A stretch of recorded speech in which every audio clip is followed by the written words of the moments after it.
Hello and welcome people back to the Naokai YouTube channel. Now, last major, for the ESL Rio major, I brought on a wonderful collection of talent, whether it's casters, analysts, professional players, just people within the general wider CSGO circumference to join me and make predictions about how the RMRs were going to go for every single stage, every single region, etc, etc. And of course, for the last Paris Major, we're going to do exactly the same thing. So it's nice and simple. There's 4 RMRs, EUA, EUB, America, and Asia, and we'll be going one by one with a tier list, making these predictions about how each RMR is going to go. And it's very simple. For every correct position of a team you get a point. Simple as that. Last time out, NATO Sapphics ended up winning, if I remember correctly, and I ended up finishing 3rd, which isn't too bad, but I'm looking to now kind of one-up myself a little bit, get at least kind of top 2, and I'm not looking for just 2nd, I'll say that. So I am going to be joined, it's 14, including myself, casters, analysts, people within the wider circumference,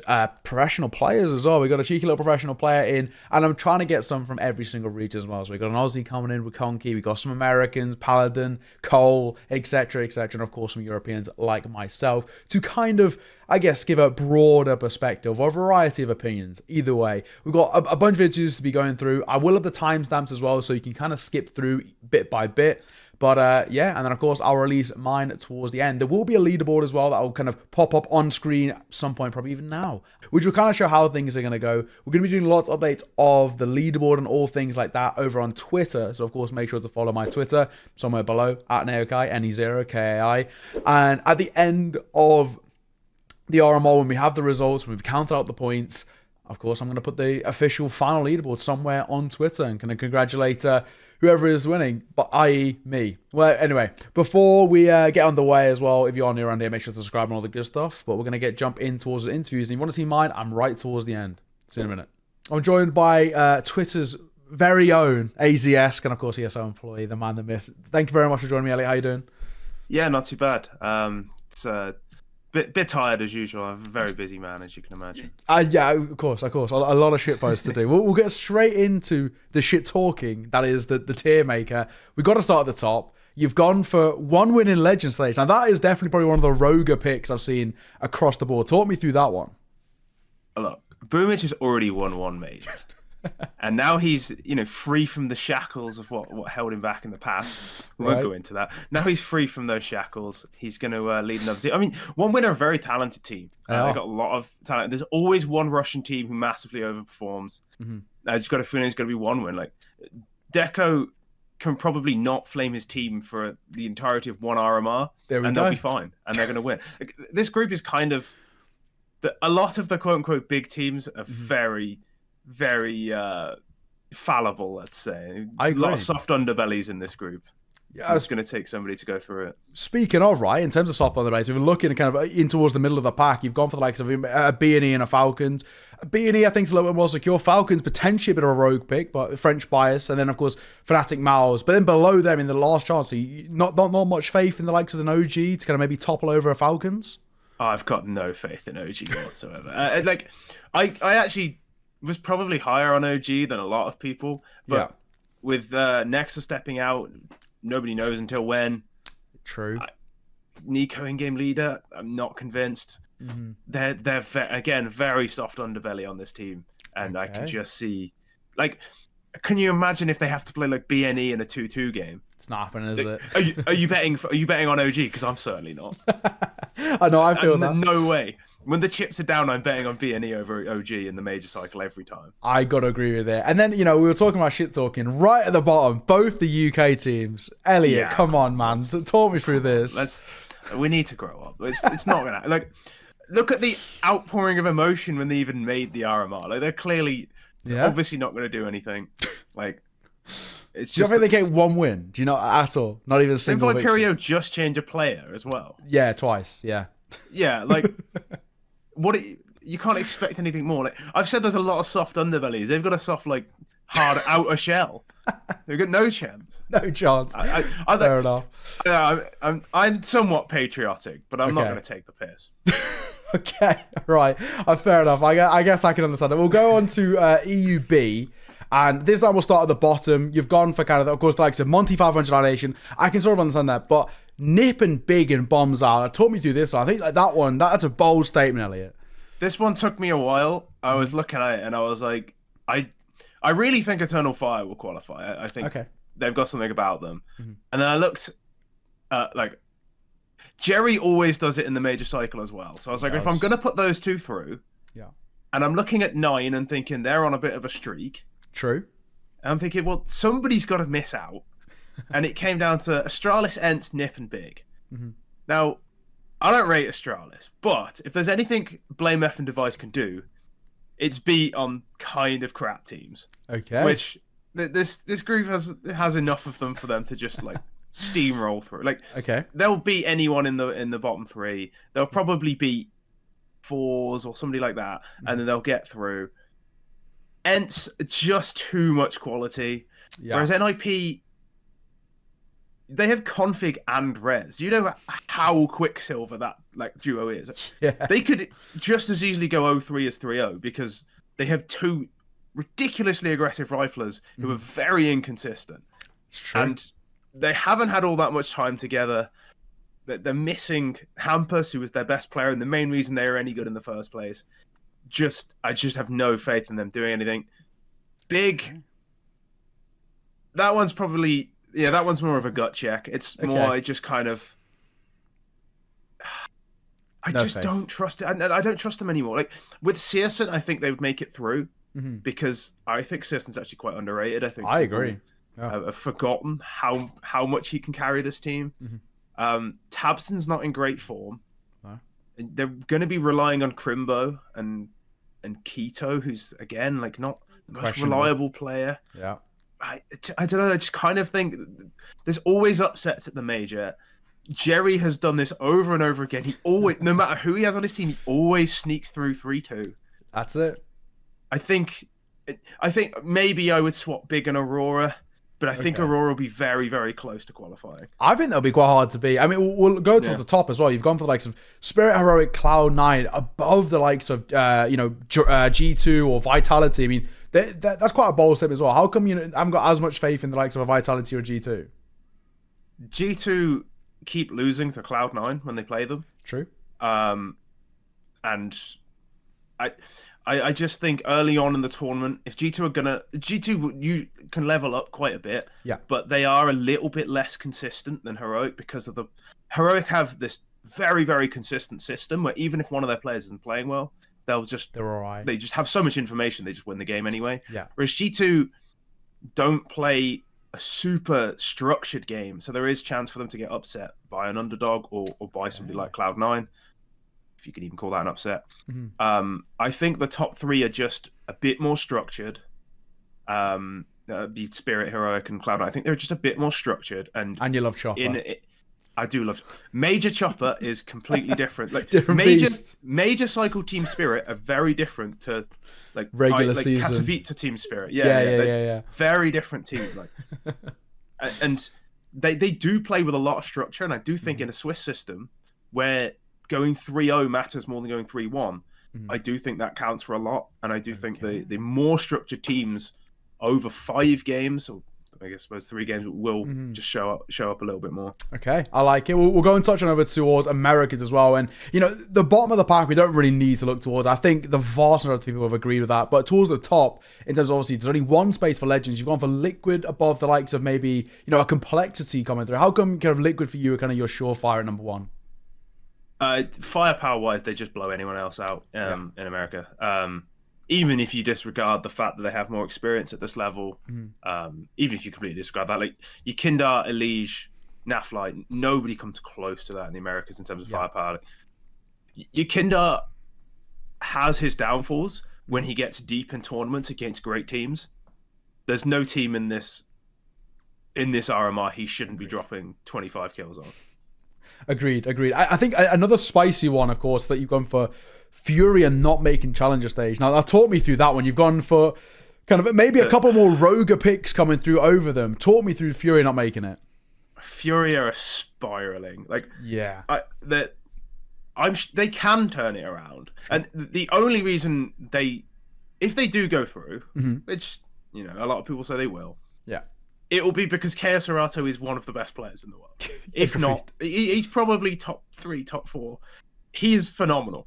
But the rest of that team is just not there at the moment. Like, True. I love Heart, but there's no system. It's not going there's well. no structure. Yeah. They're incredibly inconsistent. And well, actually, that's a lie. They're becoming more and more consistent because they're just more consistently average. Yeah. And usually when teams are like on a downward trend and it comes to the major, there's always like a big moment where it all falls apart. And I just feel like this might be their moment where it's just like, oh, we need to make a change. Like, we have to change something. Fair enough. I like it. And then, well, we're going to move on finally over towards Asia. And this one, only 2 challenger spots. You've gone for Rare Atom and Greyhound over the likes of an IHC, which I think maybe is a bit of a rogue one, but of course, recently have made changes. Talk me through that one. Yeah, I think the change skewed me to go Rare Atom and Greyhound over IHC. Yeah. Especially as we don't know who's coming in. I imagine it'll be one of the NKT players, given Eruption are also think in the... with roster luck, it might actually have to be Cabal. I think he might even have to... yeah, interesting. I think he might have to play, because I feel like there's a roster lock, I'm pretty sure. Yeah, otherwise it'll have to be somebody, like you say, like NKT. NKT, yeah. But then they probably played in the qualifiers, so I'm not sure how they're going to find a player, and Cabal for Score is not an upgrade. Agreed, yeah. I don't know how much people have watched both of them. I think Score's almost certainly a better player, Yeah. certainly firepower-wise. And I think people will sleep on how good Rare Atom actually are. Yeah. Rare Atom have some of the best individuals in this RMR. Jam Young's a phenomenal player. What a I think player. Mosaic as well is very good. They have a lot of talent. The only reason they haven't been at more events is because they've choked in qualifiers in the past. Agreed. So that can exist here. That could happen. But IHC making a change, as well as some of the other teams. I think there's a team Twisted Minds with Lobanica and Doc. Yeah. Now, I was convinced Doc was going to be the next big thing one time. I was with you. Maybe this is his breakout event. Imagine. But I'd be surprised. I think I've also got Tyloo going out 8th. I just don't rate Tyloo whatsoever. I haven't seen them for like a year, and they just come out of nowhere. They keep losing. They keep losing to Rare Atom. They keep losing to the Asian teams who've actually tried to adopt a more European and more Western style of Counter-Strike. And Tyloo have just stayed the same team, but slightly worse because they don't have B and Tet. Yeah. And now they are just bad. Now, They're just bad. I think they'll go. Yeah, I think they might do better than Vertex or something, but they're not going to do well. It's going to be close at the bottom, basically. Well, mate, thank you very much. It's been an absolute pleasure. Appreciate your picks. No worries. Take care. We'll move on towards our next guest. I am joined by Allan Hender, the man, the myth, the legend. Brother, thank you very much for joining me first of all. How you doing? Not too bad. A lot of intriguing teams and matchups going into these RMRs, and I dare say a lot of us are going to be getting a lot of these predictions wrong, I suspect, by the end. Yeah, I think you're spot on. Let's start off in Group A. I think this one, again, pretty tough. You've got 4 legend spots, 4 challenges. We'll start towards the lower echelon. Allan, you're a British man. Not got too much faith in the British boys, though. No, I think unfortunately not. And even by speaking to the guys, I think they're quite reasonable about their expectations. They weren't expected to make it this far. It's a learning experience, and I just think with this group, as much as some of the teams look shaky, there's just so much more experience across the rest of these teams, so much more depth across these teams. And I think unfortunately, particularly for Viperio, I think they're going to struggle into the breach. I was in 2 minds about getting them in the low close quality, but I just think there's more class amongst some of the other names here. Okay, and then in the kind of middle of the pack, you've gone for the likes of a Gamer Legion or a B&E over maybe a Sprout or a One Win. What's kind of turning you in the favour of the likes of Gamer Legion, B&E being the upper echelon or sort of tier 2, where for Sprout who have been shaky recently, or One Win with a new roster, not quite up to their level? Yeah, I think there's quite a few teams here around the same level. It's just, I think Gamer Legion is more dependable than the other teams. The other teams, a team like Sprout, might in the end pan out to be a better team. I think they do probably have better players overall. It's just, I just know Game Legion is a more sort of outfit. They just won Elisa, for example. So I know they're in decent form. Whereas for Sprout, I don't know if they can integrate Dexter in time. I've still put them through, but I don't know if it's good enough. And then One Win as well. It's so many changes here. Yes, the pieces look so good on paper, but it's a little bit too early. So I have a bit more favorite Game Legion, and then the same with kind of a BNE. They're just a little bit more of a known quantity, but all these teams are in the same mix. I wouldn't be surprised if it gets a little bit jumbled actually in the end. Yeah, for sure. We'll step on over towards Group B then this time, and we'll start off at the top. You've gone for Heroic G2. I think they're pretty locked in. I think pretty much everybody's gone for them. But you've gone for Vitality over the likes of Cloud9. Some people are throwing even Spirit in there as well. For you, what's going to put in Vitality just ahead of the likes of a Cloud9 or maybe even a Spirit, as we've just seen in Pro League? I certainly was tempted by the Cloud9, but the Cloud9 have just looked so rocky so far this year. I know they had a decent Pro League, but outside of that, the Katowice was a bit of a mess, and Buster really has not played terribly well individually. So I just feel like Vitality is a little bit more of a known quantity. I know roughly what they're going to deliver. I know they've got good players. I know the system is all right. So I was torn a tad, but I think Vitality was probably the right choice here. And as you're kind of saying, I do think Spirit were kind of on the fringes. I do think they're a lot better than people realize, but in terms of being a top 3 and making straight to Legends, I wasn't quite sold, but I wouldn't be surprised if they did do it in the end. Okay, fair enough. And sticking towards sort of this upper area, Challengers and LCQ, you've gone with the likes of Astralis and Ninjas in Pajamas. Of course, we just seen NIP's Pro League wasn't really that great. Astralis, same today, pretty bad start for you. What's putting in your eyes a little bit more confidence in those guys over maybe, the up-and-comers like the Nines or the Eternal Fires? I think that's actually the way to look at it, is that I don't have confidence in the teams below them to outplace, unfortunately, in this. I think Eternal Fire, I was very tempted to put Eternal Fire in over probably NIP, but Eternal Fire are just so violently inconsistent that I just can never bet on them. They really could have a great result here. They might even contend for that legend spot if they have a hell of a couple of best of ones to get themselves in a good matchup. But in terms of being dependable, I think Astralis probably had to be in there. Nip is more questionable, and I think actually the sleeper team here is probably 9, because a lot of people won't have them on their radar, but 9 played some really nice Counter-Strike. They got some good players, and that was actually the one I was torn with. It was NIP or 9 being the challenger teams, but in the end, I went with NIP because I just know they got a little bit more nous, especially when we're talking high caliber lands that we are here with the RMRs. Yeah, a year ago I had a conversation saying I'm torn between NIP and 9. I don't think anybody would have believed us, but crazy to be where we are. We'll move on over to Americas now, and this one, we're kind of just going to stick towards the top. The bottom end with the mixers, we don't need to cover too much about them. We'll start off with the big one, the legend spot. What for you is putting Liquid above the likes of a Furia or a Complexity? I think it had to be Liquid here. I just think they're a much more competitive outfit. I think Yekindar is almost certainly the best player in this RMR. I think Liquid have the best structure here. I think they have the most well-rounded team. I think they really did underperform at the end of last year, and they really have the lineup to be a top 5 team in the world. So for Liquid, I just have so much more confidence in them than the other teams in this group. Okay, and then the big debate that I think everybody's had, the last 2 spots in towards Challenger, I think everybody's gone for a different outfit. You've gone for Pain and Imperial, but what's putting them above the likes of a Fluxo or a Double Nation or an MIBR? Some people even threw in Nouns there as well, but for you, in terms of those 2 teams, why are they just a cut above? The Nouns pick would be wild. I wouldn't have gone in that direction. Double Nation, if they had been playing with Taco, I'd been very tempted to put them over Imperial, but they're not. So that's kind of how Imperial slipped in. Pain, for me, is a lock. I really do think Pain are going to make it. I think they were the biggest, probably the biggest, one of the biggest teams not to make, at least in terms of the Americas, not to make Rio. And I think they would have performed better than some of the Brazilian teams that did make it. So I think Pain is a good shout here to make it through. Imperial was more on the edge. I really didn't know who to go for out of, Imperial, Fluxo, Double Nation, even with the standard. Maybe this new MIBR team looks good. I just felt like Imperial, they got more experience in these players. They did have some decent results in Rio. And as much as it's a broken record, it does help having players that have played multiple majors and things like this. So that's why in the end, I let Imperial slip through. Okay, fair enough. And we'll finish over towards the Asian RMR as well. And this one, we could once again stick in the upper side. You've gone for Rare Atom and Greyhound. Now, talk me about Rare Atom and Greyhound going over the likes of an IHC. What's the reasoning there?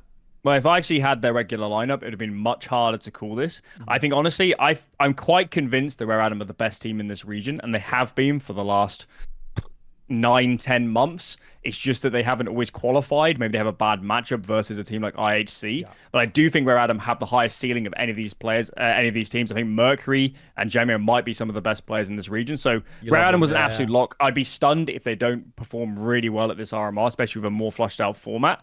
Greyhound over IHC was a much tougher choice. If IHC had their regular lineup, I'd 100% pick IHC over Greyhound. I'm not convinced this Greyhound team is that good. I think they'll get slammed by international competition. Sorry to say, Aussies, but I think that's the truth. And if there was a more compelling third regular Asian team in the mix here, I wouldn't take Greyhound to make it through. If a Lin Vision had been here, I'd been tempted by that pick even. So Greyhound slipping through is actually on the edge. I was very tempted to still take IHC even with a recent roster move. Fair. And just a last question to touch on IHC, how big of a change do you think is going to be for them not having score? Quite a big one. It might be the most confusing roster move in a while, at least of the year. At least of 2023. There has to be something behind the scenes because it doesn't make sense to score as one of your best players. And even if there was a personnel problem or something behind the scenes, it's going to be pretty drastic in a region where you have limited options for players to remove somebody that's performing as well as score. So for me, even something's not right behind the scenes. The move doesn't make sense from the outside. And that's why for me, beyond just the move itself, I'm a little bit scared for IC because it's just, no smoke without fire. If you're making a move like this, there's got to be something going on internally. Yeah, agreed. Well, Allan, mate, thank you very much for joining me, brother. We'll move on to our next guest. Brandon, thank you very much for joining us. How you doing, man? Yeah, not too bad. I'm excited. After the last one that went horribly, this one can't go any worse. Exactly.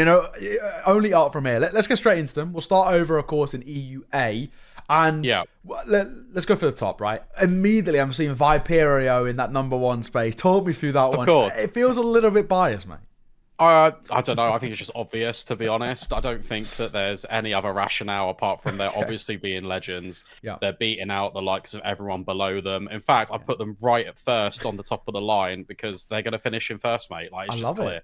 Okay, I love to see it. And then we're going to go into the middle of the pack. You've got the likes of Outsiders and Mouse and the Challenger spots, but then you've got below them the likes of... I want to say, by the way, some of these logos that you've put in the tier list Don't blame me. Blame Liquipedia. I'm blaming you. Liquipedia, the logos. I don't know why that Mouse one is so bad. I couldn't even figure out. I was like, who's Mo?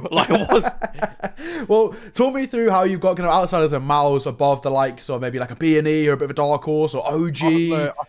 I think like any of these in the LCQ have got potential to make it into Challenger. I think, like literally any of them. I think it's very difficult. I probably put Outsiders in there for recency bias because obviously they won the last major. I'd expect them to make Challenger. Mouse just looked pretty good generally, so that was my justification. I think that they beat all the other teams in the LCQ. But with that being said, in the LCQ, I could easily see Gamer Legion or BNE bumping up, but you've only got a select amount of spots. There we go. And then we'll finish things off right towards the bottom. You kind of got Viperio at the top, but Into the Breach in the bottom. It's not fully UK bias. I wanted to try and put at least one UK team in Legends. And then I kind of ran out of teams because at the same time I need points. So it's very true. I thought it's a shame because all these teams in the bomb out, I actually really like all of them. Yeah, agree. There's not a team where I can sit there and go, yeah, get out of here, bomb out. I think the only one that I think is definite, I think Apex will bomb. I don't want them to because I really like their roster, but I think they will. And I obviously want French representation at the major because it's in Paris. But I don't. With their lineup, I can't see him beating out the likes of Sprout. One win looks so good. Yeah, and we saw what happened with Brazilian representation in Rio, right? Sadly, home advantage doesn't always work. We'll go over to EUB now, and this one seems a little bit more kind of locked in at the top. I think a lot of people have gone for G2, Vitality, Heroic, Cloud9. For you, are they just kind of just lock-ins? Yeah, I feel like I think it's quite obvious. I was thinking about trolling it a bit, but I decided not to. Let's EU Group B. Let's just be a little bit more clear cut. I think it gets more interesting when you look at the Challenger and LCQ. To be honest, I think I've got a lot of stock in Eternal Fire. I've been watching them for quite a few months now. Was following them at CCT, and they played really, really good CS. And the fact they managed to qualify to the RMR whilst playing about 8 best of 3s a day, it felt like at times ridiculous.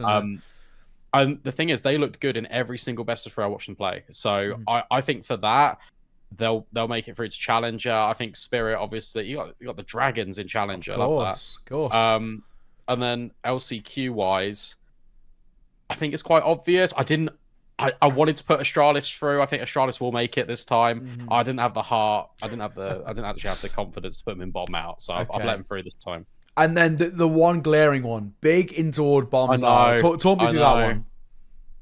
I can't run out of teams. That's fair enough. It happens. It happens to the best of us, mate. It happens. I didn't want to put them in bomb out. That's why they're right at the end. I think this group's actually a lot harder to call than Group A. In my opinion, it's closer in the middle, isn't it? There's a lot of really good teams here, so I'm really excited to watch it. But I think look, you got to pick. If I had to swap, if I could make a retroactive decision, it would probably be I'd swap Ents and Big. But all right. I think Ents will do well with Nerds. We got to support Nerds. We'll look over to Americas, and this one I think the bottom of the pack sort of writes itself, but we're going to focus mainly here on the top. Talk me through kind of Furia being the Legends pick above the likes of Liquid, for example, or Complexity. How come they're the one at number 1 for you? Serato. Fair enough. I don't think anything else needs to be said, to be honest. I just think that Serato will carry them even more. Okay. All right. I like it. And there you have simple. it. Yeah. And then I guess the other one is you maybe gone for the likes of kind of a Flux or an MIBR over maybe a Pain or an Imperial or a Double A Nation. What kind of leans you in favor of those guys over maybe an alternative South American roster?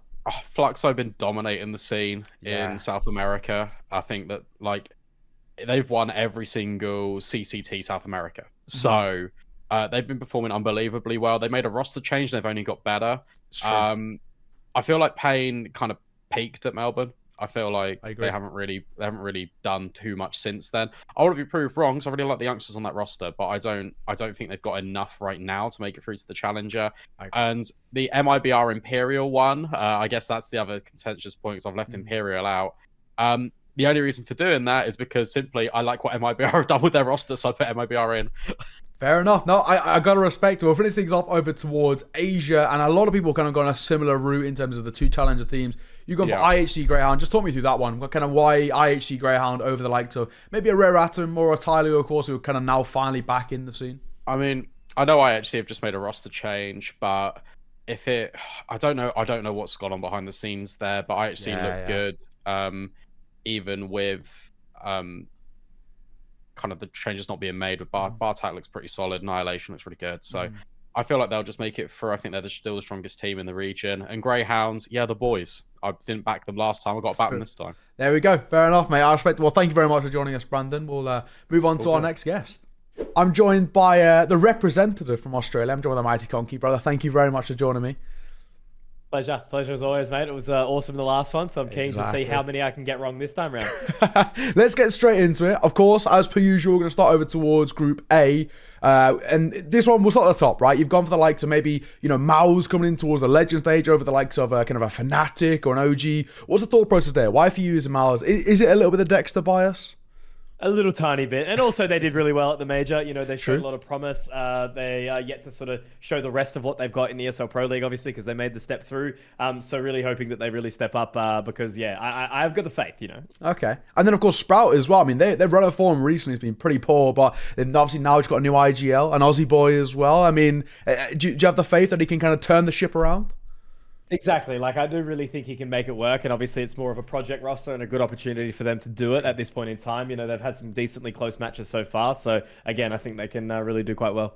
Okay, fair enough. And then towards the bottom, no faith in the UK boys? You don't think anyone else is getting close? Look, man, it's I got to do the thing. It's the whole thing. If everyone else goes they're going to put Greyhound or Vertex down towards the bottom, same story, right? It's got to be that. You got to get your own in there. That's fair enough. Exactly. Yeah. We're looking over towards Group B now. This time it's a lot towards the bottom. You've gone for the likes of maybe a 9 or an Aurora, who they've run a form in Tier 2's actually been all right. What for you is kind of putting maybe a Fours or an Astralis above the likes of a 9 or an Aurora? Fours and for me, they've always popped off in the times where I haven't backed them, kind of thing. And same with Astralis. Astralis was the one I was almost actually going to put in the bomb out section just because you never know with their kind of form. But I feel like they do come into the strides in the bigger events where obviously the major money's there to play with. And this one's tough as well because even the teams towards the lower realms, not super sure about some of them. And they could be those unknown quantities. So I've just kind of gone with the old reliables, I reckon. So. Fair enough. And then, of course, towards the top, you've gone for Spirit in the Legend stage, maybe over the likes of a Vitality or a Cloud9. Maybe even some people throw an Ent in there. What for you is kind of putting, the Spirit so high? I've really liked the current Spirit roster, and I think they're, again, one of those, real teams that can kind of shake it up. And I feel like they're a team that can pull some crazy results out of the hat in these moments. Because I reckon the rest, the challenger line is a bit more safe for me. Like I think they're more guarantees, and with the legends pick, it's just like doing your picks for the gold coin, or the diamond coin. Exactly. It never works out the way you think it's gonna, And then in LCQ you've got NIP. Now, is the shaky Pro League performance really weighing on you there? It is very much so. Like, not super convinced. Like, obviously losing the Greyhounds one thing, and then 0-0 Nation also another big question mark. So I feel like they're in a bit of a slump and definitely feeling the pressure. Yeah, I know, and RMR is right around the corner. And speaking of 0-0 Nation, we're moving over towards the Americas now coming through. There we are. So you've actually got them coming through over the likes of maybe an Imperial or Fluxo, MIBR even potentially. What for you is Pro League? That 6 through 14 area is going to be so hectic. Like, there's so many new teams, super fresh. Obviously, Americas in general is in a really unstable place. Like NA especially, obviously more so. It's going to be a shining point for the SA teams, I think. So that's why that area has been so tough to pick. And 0-0 Nation, I think, like Dumao obviously looking really good. And, Payne coming off the back of their ESL, their recent Pro League performance as well. ESL Challenger Melbourne, we remember that. So, of course. Yeah, I don't know. I've just kind of gone with my gut on a couple of those, but yeah, might be way off. Americas is going to be, I definitely reckon, like the hardest for all of us to get anything right. Yeah, I mean, there's so much variation. And even in terms of the top spots, only one legend spot. You've gone for Liquid over Fury or Complexity. For you, are they just a little bit more secure? I think so. Like, they have been relatively reliable lately. And with Furia, especially with all the memes about Art being a crap IGL and everything like that, you just never know. Like, Furia is, again, the team that either pops off or bombs the hell out. So I think they'll definitely make it through, but I don't know if they'll be as consistent. And Liquid have kind of the final NA hope riding along with them at the moment. So I think they've got that to carry them forward. Okay, fair enough. We'll finish things over in your turf as well, in towards the APAC region. And we can kind of mainly focus towards the upper end. You've gone for Greyhound and IHC over the likes of Rare Atom or even kind of Tyloo, who have just sort of resurfaced in a way. What for you is putting those two, even with kind of IHC's changes? How come you've got them just above Rare Atom? Yeah, that's why it is a bit of a question mark, because Rare Atom and IHC, I do sort of tip along. I'm always going to put in Greyhound just purely because of the bias. Got to run with it. But IHC removing Score, especially on the back of the fact that it wasn't his choice, that raises a lot of questions, but hopefully they've gone into it with the right idea in some way. And then, Tyloo, I'm not super sure. Rare Atom definitely can do it, but again, even they can be a little bit inconsistent. They obviously lost out to Greyhound in the RMR, the last one. So, big question marks around that one. And what kind of finally, when we look towards the Aussie boys, and especially Greyhound, how confident are you feeling going in towards the RMR? There's been shakeups recently in the region, of course, of IHC. Even Rare Atom, like you already mentioned, they've become so close but so far. They've never actually really pushed it across the line. Do you think Greyhound actually have a good shot? Yeah, look, I think I'll touch on Vertex as well just quickly. Like, I think that'll be a really cool competition for them. Like, having 8 teams in there is a lot of good practice for them. But for Greyhound, I definitely think they're going to feel the sweat. Like, it's not going to be an event that's easy for them by any means. Like, it was hard enough with 4 teams in the last RMR, let alone this one. So now going into it, like, obviously, again, they've had improving results over the last couple of competitions. But these Asian teams, man, like, especially in the Chinese teams, there's so many super solid teams, obviously, like Linvision and Wings Up as well, that didn't make this cut. So clearly Rare Atom and Tyloo, I think, will be putting on the heat. So big question marks for that top 4. I think it'll definitely be those 4 teams, but how it'll look is a unknown quantity. It's the big questions. I don't think anybody's feeling secure right now. But Conky, man, thank you very much for coming on, brother. It's always good to have the representative, brother. So thank you very much, man. Appreciate your time, man, as always. Thank you.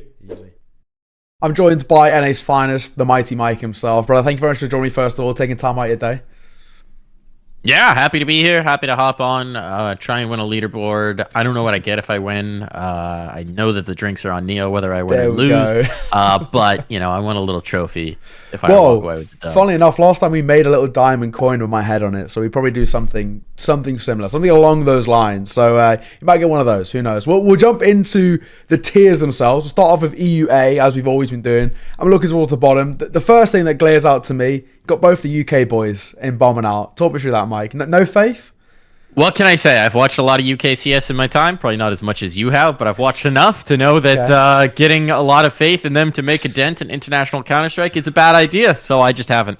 Okay, that's fair enough. But alongside them, you've gone Sprout as well. So even with the recent changes, are you still not feeling all that confident with the roster? I think it could be. I think it could be, and I think they very much could improve in time. I don't think they're there yet, which is understandable, as there's been out of Tier 1 CS for a year plus at this point, you know, competing in Oz, as we know, not exactly great for one's understanding of the meta. True. I think it's a situation of they could absolutely improve in time. I think that next major, I would feel a lot more confident about them. I just think that the instability they've gone through is so disappointing for me that I can't put stock in Sprout. I'd like to be wrong. I like a lot of the pieces on this team. I think they're pretty cool, but yeah, you got to see it to believe it, you know? That's fair enough. Looking towards kind of the top end, your legend stage, for the most part, they're pretty kind of locked, and I think a lot of people kind of agreed with you there. The one thing I do want to kind of bring up, I guess, is maybe the likes of a Mouse or a Fnatic over a Na'Vi. Talk me through that one. Why do you have kind of a little bit more faith in those two? Na'Vi looks super shaky right now. I think they're in more trouble than maybe we all realize. I think that there's definitely something going on within that roster that just makes me doubt their consistency. They could still absolutely come out swinging and smash everybody, but as we've seen at recent events, they're more likely to be a slow burn that kind of figures it out as they go along. Yeah. Maybe that'll improve. Maybe NPL will just get more stable, but I don't think it's really just an NPL problem. I think that there's clearly the vibes are off, so to speak. Very true. So I think that they're one of those teams that I'm looking at to maybe take some early losses and get knocked out of that legend running, but still make a good challenger run and then be strong for the actual major. As far as Mouse, like Mouse have just been super consistent lately. I like what they're doing. I think they're getting better and better with every event. These four teams. I think Fnatic's maybe the shakiest, just because they do have that UKCS member and the curse could strike. But outside of that, I think these are the four most consistent rosters that we have in this. FaZe have occasional wobbles, but still should be strong enough to do this. I mean, yes, an upset could come through, but this is my most confident for. Okay. Well, we'll move on to Group B this time, and we'll start towards the top. I think, you know, your G2, your Heroic, even your Cloud9, for the most part, they seem locked. Spirit maybe over the likes of a Vitality coming through. Talk me through that. How come you kind of have a little bit more faith in Spirit over maybe a Vitality? This is my, like, maybe bolder pick, which is that I feel like Vitality can't not give Maniac a heart attack. So some early losses there. I think that this group's a lot harder to pick than Group A, to me, at least. I think a lot of these teams could threaten. I'm not confident in even my top 8, right? I think that there's a lot of teams that could have a good run at an RMR and absolutely slaughter their way through into a spot. I think Eternal Fire is one of those squads. I mean, NIP could improve by then. I think even 9. I put 9 in Bomb out, but it was so tough to put. I was trying to figure out whether I could ditch one of the 3 in the LCQ for 9. I really do like that team. And then for Spirit, I mean, I think they're gelling as they go into the year. I think they always do well in terms of the major. We know these guys put in a ton of work specifically for the major. It's always been the case for this roster that they put special importance on that team, on that tournament rather. I don't know, man. I think Spirit's going to be taking some scalps here. I mean, they made what, top 4, top 8 playoffs at least. The last one. Yeah. They are killers. That's very true. That's very true. Of course, I mean, you've kind of covered the vast majority of you there, so we can move on pretty swiftly over towards NA. And we're going to primarily, exactly, we'll focus towards the top, right? You've gone for the likes of a Liquid over maybe a Furia or a Complexity. Talk me through that one. I think a lot of people have agreed with you, but why are you kind of so secure on them being kind of the Legends representative? I'm an NACS fan. I'm not secure in anything. Look, if Pro League just taught us anything, it's that Liquid absolutely can have some wobbles, but that should be, you know, mid-season enough that they're in form. I think Pro League's really good for them. I think having Pro League, having their group straight into playoffs is really good for them to continue to build. I really like the way this team is built. I think that their issues primarily come with dealing with the regional divide, and that shouldn't really be an issue with this one. I think they come out swinging. I think they slaughter, frankly. If this is a power ranking of confidence, they 100% have the most confidence for me. For sure. The top 3 are pretty secure, but it's the next 2. So you've got them for Imperial and Pain, but then there's a lot of fluctuation for a lot of people between the likes of MIBR, Fluxo, Double Nation. I've even seen Nouns in there as well in that challenger spot. What for you is kind of putting Imperial and Pain just over the rest? So it's a few things. For Imperial, it's really that I have a tough time picking against that Chota combination of Cello and Jota. I think that they're really strong right now. I love the way I'm a big Vinny fan. Vinny stand till I die. I think that team is going to power up for the majors as well, and I think they got a good shot here. But I think that there's 4 teams that I was really having a tough time picking between, which is Imperial, Pain, MIBR, and Nouns, right? For those last 2 challenger spots. I think MIBR absolutely could push one of these 2 teams. I think Pain's playing really well right now. Zevi and Skulls have impressed me, and I think that gives them enough firepower to go over the top, and I think Bigu's taken to the calling very well. Nouns, my big question mark is Carson and CJ on LAN. The style that they play can be very punishable on LAN, and while they have some LAN XP, at least Carson does, they don't have nearly as much as any of their competitors are going to be here. Okay. Nouns is just a little too variable for me, but I would like to see them threaten. For Fluxo, I just don't have any faith in Phelps and VSM to be consistent. They've bombed out of a lot of international events. We've seen it when the stakes get higher. They're really good in domestic competition in Brazil, but for whatever reason, international competition is a different story, and to me, that has to be very mental. 0-0 Nation, I just have no faith in right now, which is a shame because I really liked that team once upon a time. But without Taco in, with fluctuations in the roster, it is what it is. The team that I think could surprise is Detonate, mostly because they've surprised me in actually making it here. So I'm very curious to see what they're going to do from an NA standpoint. And then, to be honest, I just don't know enough about the rest of the Brazilian domestic scene a lot of to mixes. make strong judgments on them. Yeah, well, exactly that. I mean, you've kind of wrapped it all up there pretty nicely. We'll finish things off just briefly over towards Asia. And this one's kind of the battle for top 3, essentially. You've gone for Rare Atom and IHC over the likes of a Greyhound. Talk me through that decision. Of course, Greyhound have been the representative a couple of RMRs in a row, but what is now putting you with kind of Rare Atom just topping out over them? Well, because they actually get to all make it to the RMR now, right? True. The issue before was you only had 4 spots, and 2 of them went to Oceania, so it was just really tough to actually get those Asia spots. I'll be honest, the Asian scene, the Mongolian scene in particular, has impressed me way more than anything we've seen out of Australia in a while. I know this is going to make my friends in the talent community sad, but as brilliantly talented as they are over in Oz, their team's not so much. I just don't have faith. I don't have faith, and I've never had faith. I once upon a time did, and it has been shattered at event after event after event. It feels like Greyhound either stagnates or get worse, while the Rare Atom and IHC have improved. Now IHC, they make that roster change. They're taking out Score. They're putting in someone I've never heard of. I have no clue how that's going to play out, but they've surprised me enough times that I'm curious to see. I think that is potentially the huge wobble and does open them up. But based on what we've seen from IHC so far, you can't put any of these contenders above them. That's just what I feel about it. Fair enough. Well, Mike, thank you very much for joining me, mate. And well, for now, we'll move on to our next guest. Appreciate it. I'm joined by the wonderful analyst of A Game Legion, Munstur. Thank you very much for joining me, mate. How you doing? I'm doing really good, Neil. Thank you very much for the invite, and let's get to work. Yeah, let's get to work. Let's get straight into it. We'll start with A. We'll start with your boys. Of course, you've got Game Legion at the top, and we'll start at Legend stage. Game Legion in towards the top. You also got B&E. Now, talk me through those two. Yeah, well, obviously, I can't say anything less. Like, if I would say anything less for us, I would be fired. I really do believe there's substance to that. I think we're a good team. I think we have the potential. Like, us and Fnatic basically are what I was oscillating between for the Legend stage. And I'll talk you why B&E, I think, they are going to make it. Firstly, because B&E is a team that never drops off on LAN. If anything, they're even better on LAN. And I feel like this addition of Devil Walk, like after watching a few of their games recently, I feel like this addition of Devil Walk is miraculous for them. Like, a team that I knew for being like very deathmatch, very all over the place, where all of a sudden seems like way more controlled. Sure, they still have the same like characteristic, like whatever, their style or whatever. But for now, like, it seems like they make twice as little mistakes as they used to like last year when we were playing against them, when we were struggling against them. So I think they're really scary right now, and I would hate to be facing them in a 2-0 game. Okay. And then... I was going to say, and then we could kind of drop in towards it a little bit below that. You've got the likes of, of course, Outsiders and Fnatic into a Challenger, but you got likes of maybe an OG in towards the last chance qualifier, or even Saw. I guess, Saw did well in ECL Season 43, ended up winning that. They're decent online form, but for you, kind of talk me to kind of the middle of the pack. Right, so I think the safe calls are Outsiders, Fnatic, Mouse. Those guys could easily be in our place or in B&E's place, doesn't matter. I think one way will really surprise, like they've been doing pretty good in Prague, and I know that they're playing proper CS basically, and they're a scary team firepower wise.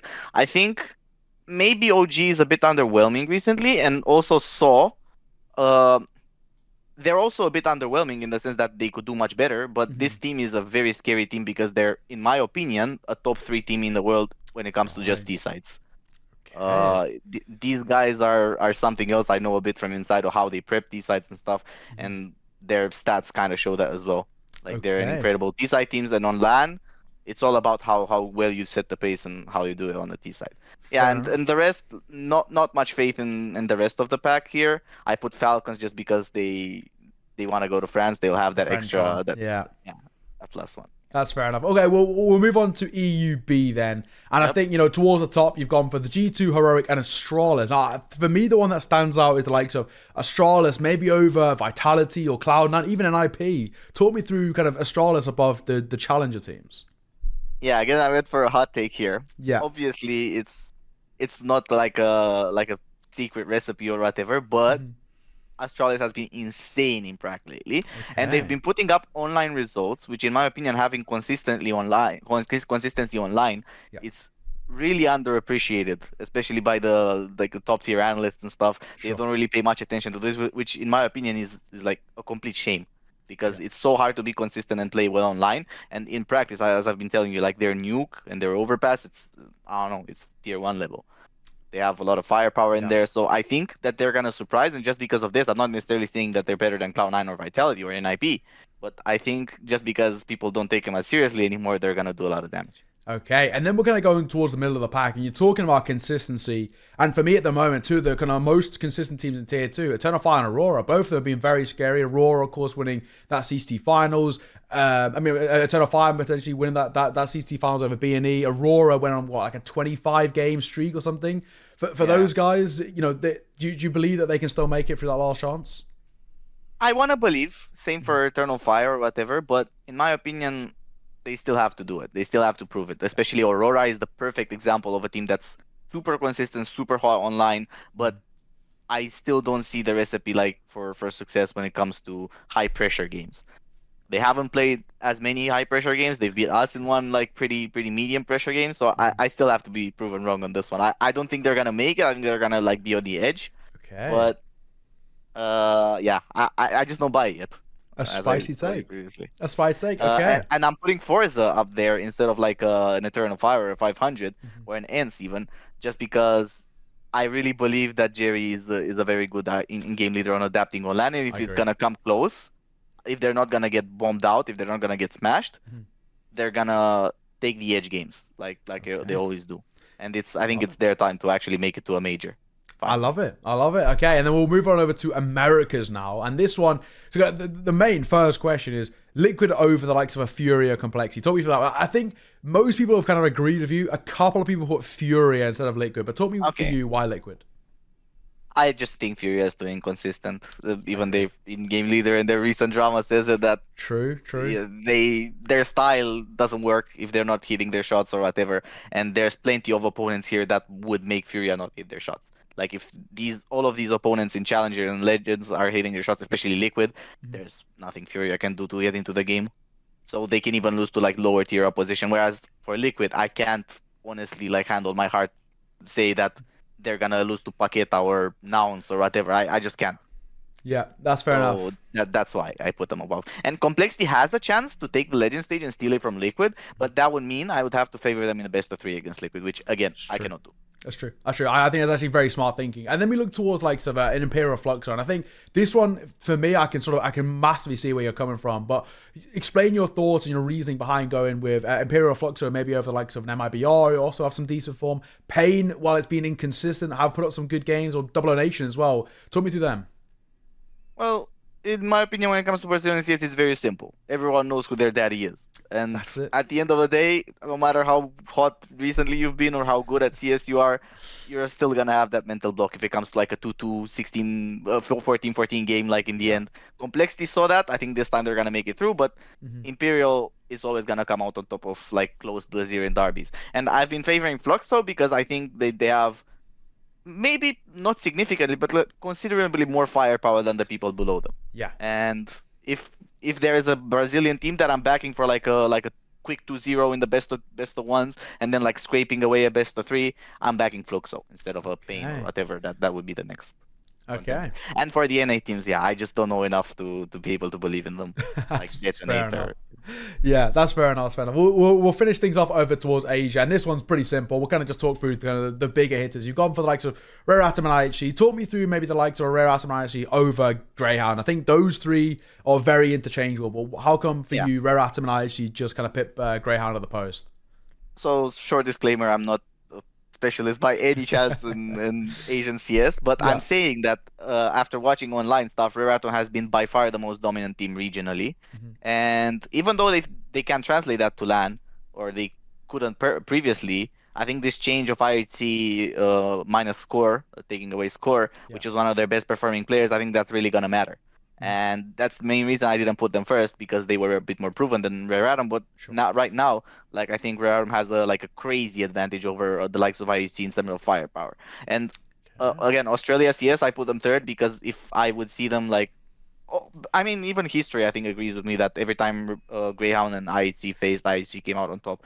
So that's why. Like, I could easily put Greyhound above if they beat like a Rare Atom or something like this, but it's a bit of a toss-up. But I'm going for the wild pick of Rare Atom, and I think they're gonna surprise people.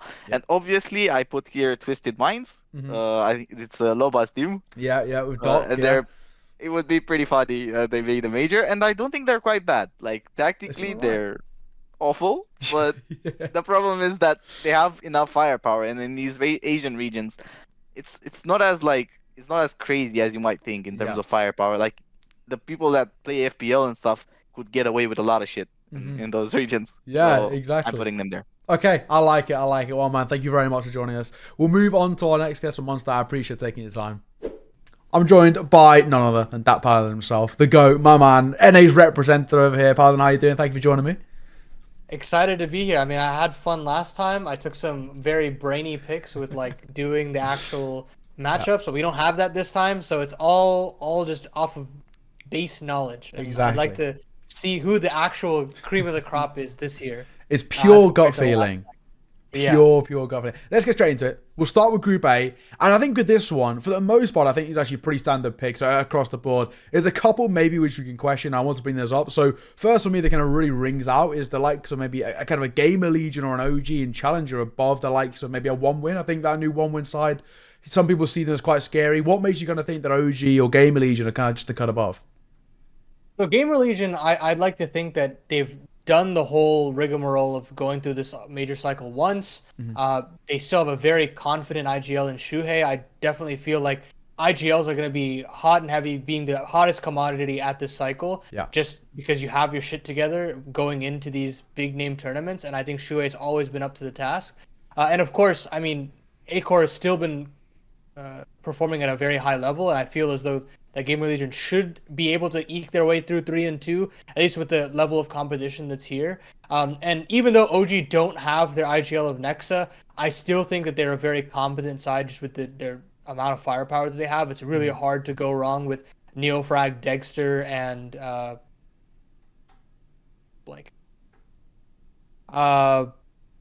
honestly, you can honestly say Fiku at that point. He's pretty competent.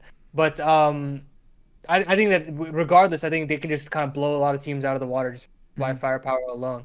But in the side of 1-win, I think they still got a lot of kind of experience gaining that they need to do as a 5-man unit. Like, obviously, on paper, this team is incredible, and I'm super on board with the ideas that they have. And they have a lot of firepower. They have a lot of experience in that sense.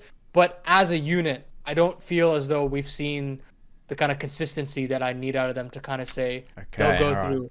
So I'm expecting that maybe the second major cycle, if they can keep this 5-man unit, I think they'll do very, very well for themselves. But as of right now, I can't just automatically put them through challenger stage. And what about the likes of a Sprout, who are currently in, terrible run of form? At the time of recording, 11-match losing streak. They've only won 2 games so far in 2023 with like 15 losses. It's been rough. So how come you've gone for them in kind of the LCQ above the likes of, Saw, of course, season 43 champions, or of course, my UK boys, Viperia, Into the Breach? How come you kind of got them above?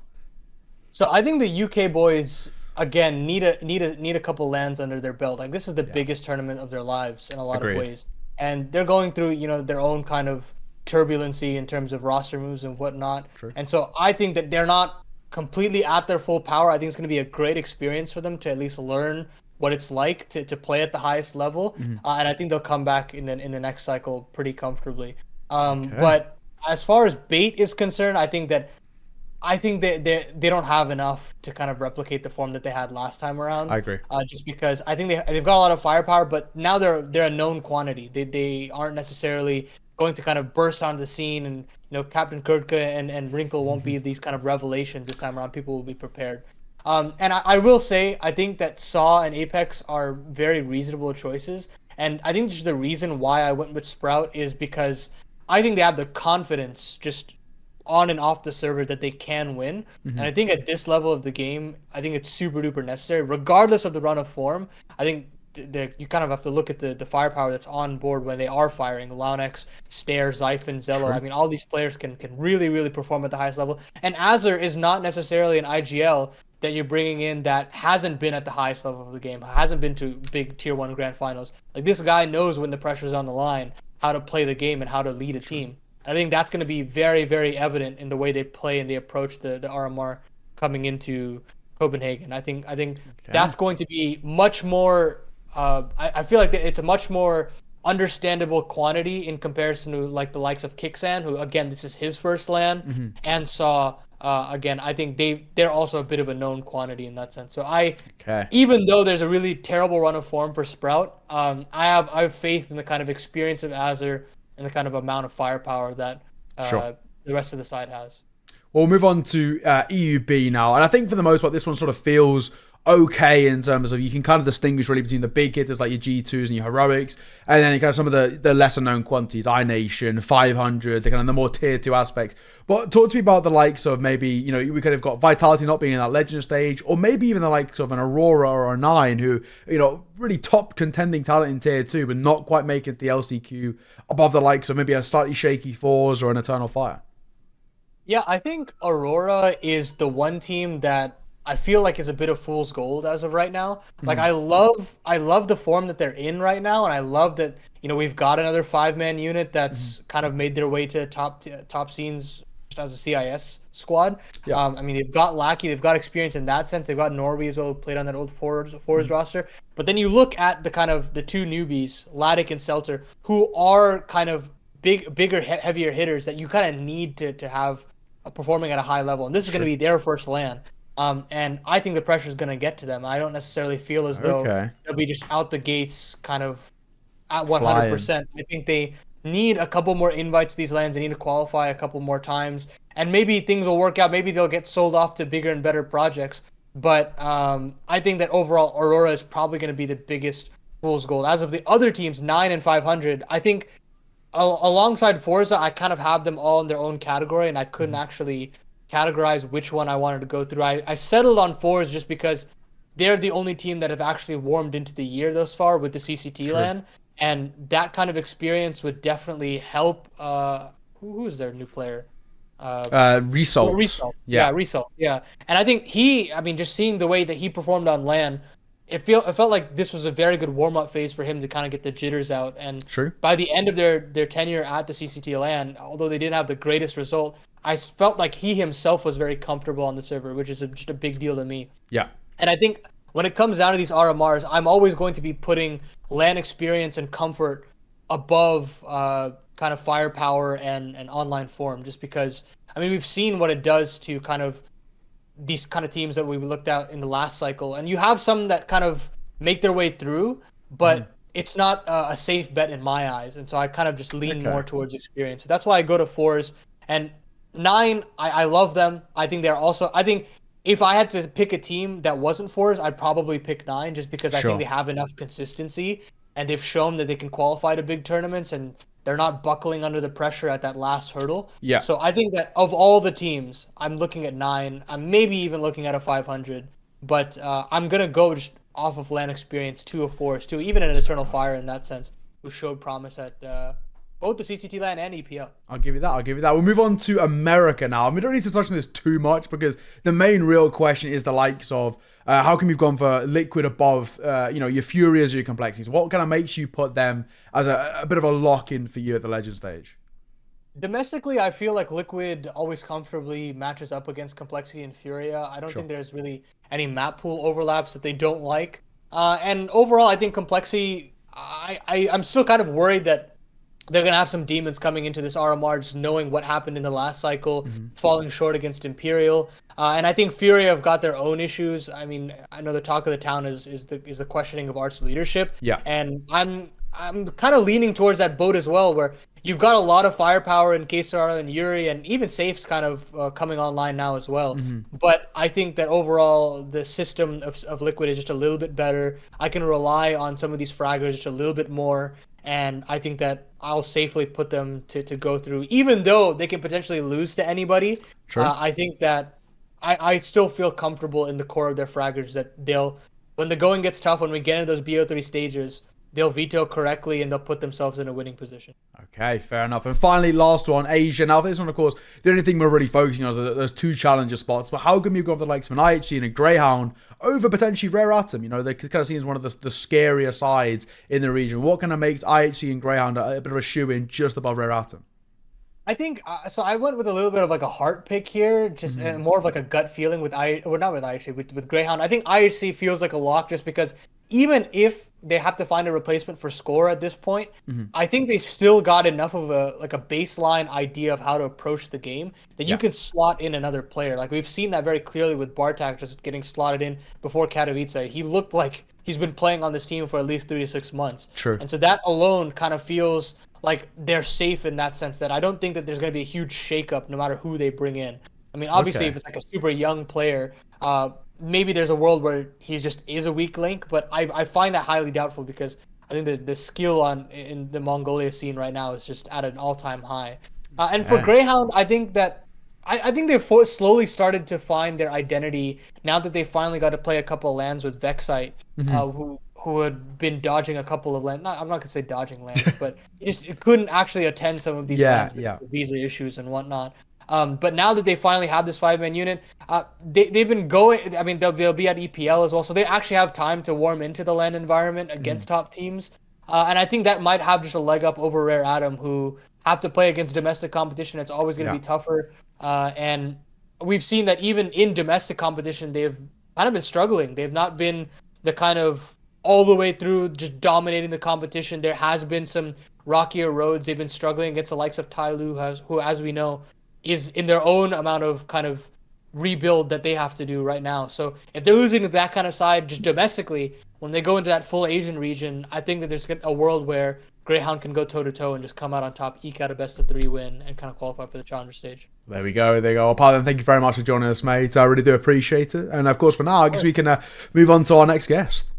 I am joined by my duo, the main man, Skriv. Thank you very much for joining me, brother. Taking time out of your day. How you doing? Yeah, not too bad, mate. Had a good one. I'm starting on the driving lessons at the minute, so pretty exciting stuff. Yeah, we love to see it. Let's get straight into it. We'll start over in Group A, as we always do. And, of course, this time we'll start towards the top. I've usually been going towards the bottom. We got a very interesting pick in towards Legends there. B&E. Talk me through that one. Yeah, I just think that, they're a team that really do play well in the big games, right? When there's a lot of stakes on the line. I also like to be a bit spicy with my picks and things like that. And I think that this RMR is pretty wide open, to be honest with you. There's a lot of spots in there. They've got this lower, last chance qualifier going on. So I think that B&E will be able to just sort of overcome those tier 2 teams and maybe take, one game against the top level team. Fair enough. And then just below that, you got 1win and Falcons above the likes of maybe a Gamer Leader or an OG. I mean, kind of new picks coming to the fray for challengers. What's the reasoning behind maybe 1win and Falcons? Bit of French bias, maybe? Or what's the thought process? So Falcons definitely a little bit of the French bias. I think, they'll really be trying their little hearts out. And they look pretty good in the qualifiers, to be fair. So I think they really are focusing on this major. Obviously, the hometown heroes, they want to be there. 1win, meanwhile, it's tough. I did this about a week or so ago, and actually recently 1win have not been looking as good, but the name value of this team, again, you've got to expect them. The recent pickups, I think Forrester's one of the best tier 2 riflers going. Hooch, he's getting on a bit. He's like 36 now or whatever. I think he had his birthday recently, but, a really good mind behind the team as well. So I just think that 1win have that potential to really perform well. Okay, well, we'll jump on over towards Group B now, and this time we'll start towards kind of the lower end. You've gone for the likes of maybe an Aurora, a 9, and an Eternal Fire in bombing out, but then potentially a Monty above them or a Fours above them. What's the thought process there? Why for you a Monty and Fours, the likes, or those likes, that can have a step up above Aurora or Eternal Fire or 9? Sure. It's really difficult. I think deciding the bottom end of this one was quite a challenge, to be honest with you. You know, we've caught a bit of Monty recently and they're up and down. But I just think, you know, I have gone a little bit with my heart on some of those. I am a fan of Jerry. I am a fan of the teams that he puts together. They generally make the major pretty often as well. So again, you know, they perform well in the big games. Monty, meanwhile, you know, Boros fanboy, I think. So, and again, a lot of name value on that team. But I will be real. Maybe this is me, you know, backing out to save myself some face. I think that the bottom end of this one is really hard to predict. It is. And honestly, any of the teams could just kind of sneak in there, you know, especially again, last chance qualifier and everything. There's only really going to be one game in that makes the decision. Exactly. And then we'll look towards the upper end. And interesting, you've gone for the likes of, you know, a Cloud9 or a Spirit. I think Heroic and G2, they're basically locked in towards Legend. Sure. Everybody's gone for them. But you've gone for the likes of Cloud9, Spirit up in that Legend stage, above maybe, you know, a Vitality potentially. Yeah. What's the thought process in there? How come you've gone for a little bit more security with Cloud9 and Spirit over a Vitality?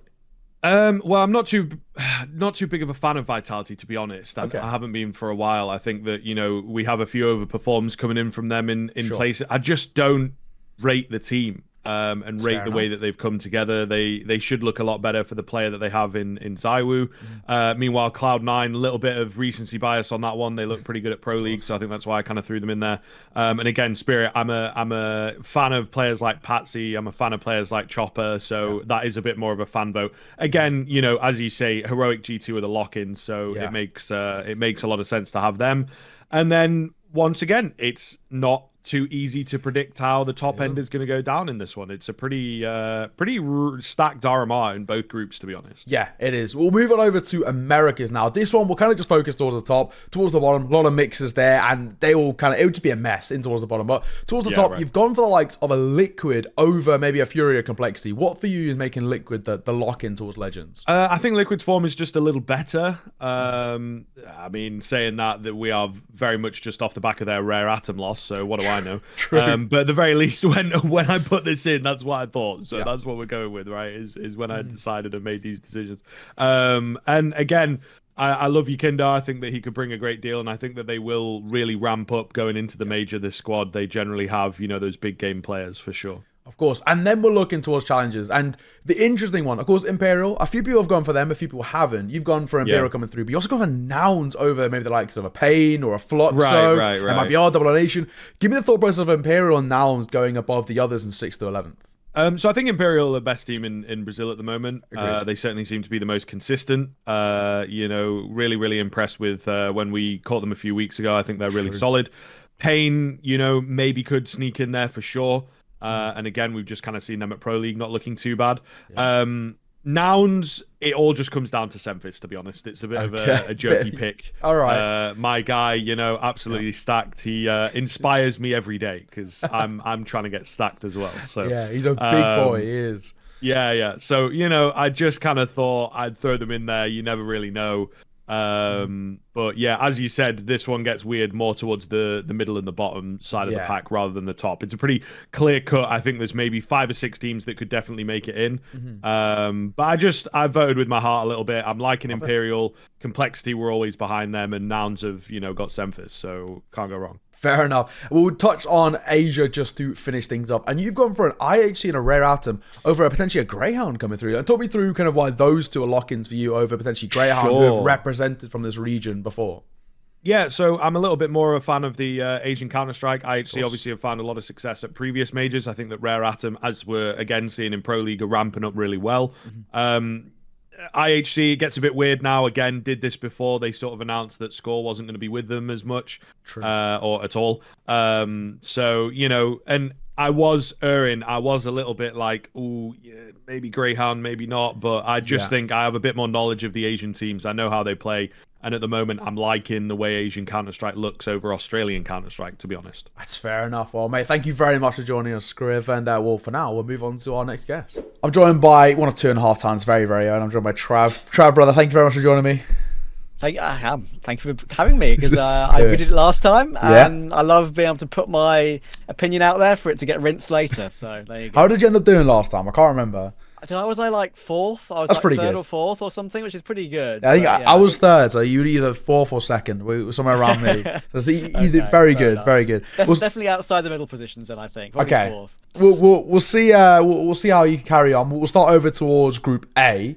And we'll look towards the bottom, right? You've gone for both the UK teams there. You know, no faith in the boys, but also probably the pretty glaring one, Sprout as well. You know, they're looking rough, aren't they? Yeah, so the two EU ones, as you'll see, I think for me are the two that are giving me the most headaches, because I think at the end of the day, my opinion could change in the next 10 minutes about how this will pan out. But realistically, for me, from what I've seen recently, as I say, I feel bad that I don't have faith in the UK teams, but I've seen them be a bit too up and down in general lately. They haven't had consistency like some of these other tier 2 EU teams have had. As for Sprout, while I think the pick of Azza was actually not a bad idea, I've not seen consistency or anything that gives me promise for that current roster, and seeing frustrations typed out, of course, on Twitter by the likes of Laon X, and there's the issue that I had with Xiphon tilting before. True.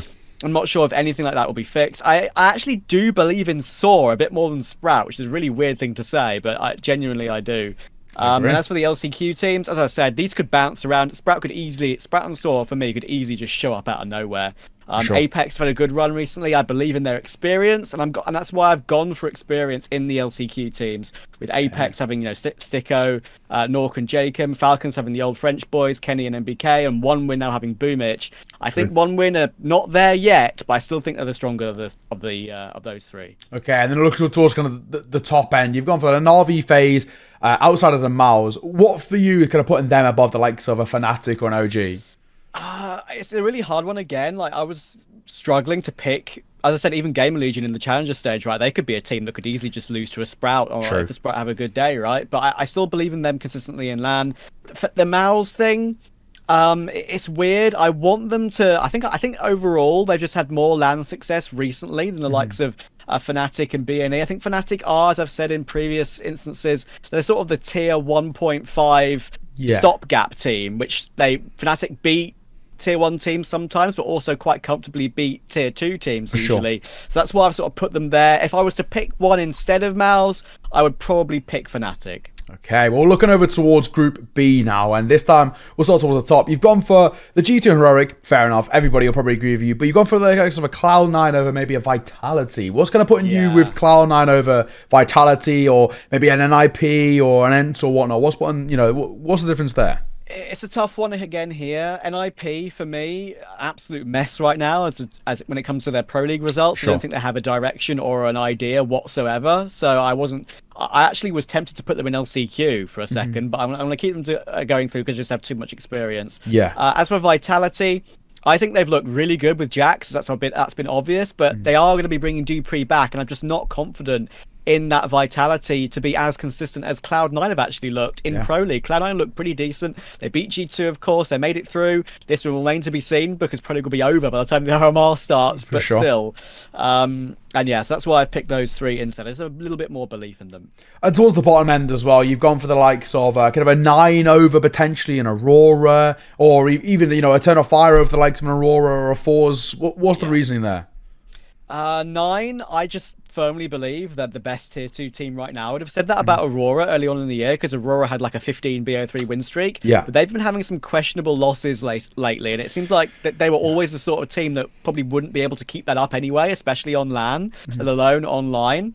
9 have qualified for IEM Rio this year. They qualified for the Blast Showdown, and they qualified for this. They're the team that's qualifying through everything, through these online qualifiers. That's why I think they're making the LCQ maybe even more big all over the place, but they still show up on LAN. And Eternal Fire have shown that they're pretty good on LAN recently in the CCT finals. However, if there's a team to upset that, even though they've also been a bit up and down with the result, I would say it would be Fours. So I really think I could easily be wrong there as well. Fair enough. We're moving over to America. This one a little bit more brief. We'll just look towards the top end. You've gone for Liquid over maybe the likes of a Fury and a Complexity. What's the reasoning with Liquid in the top?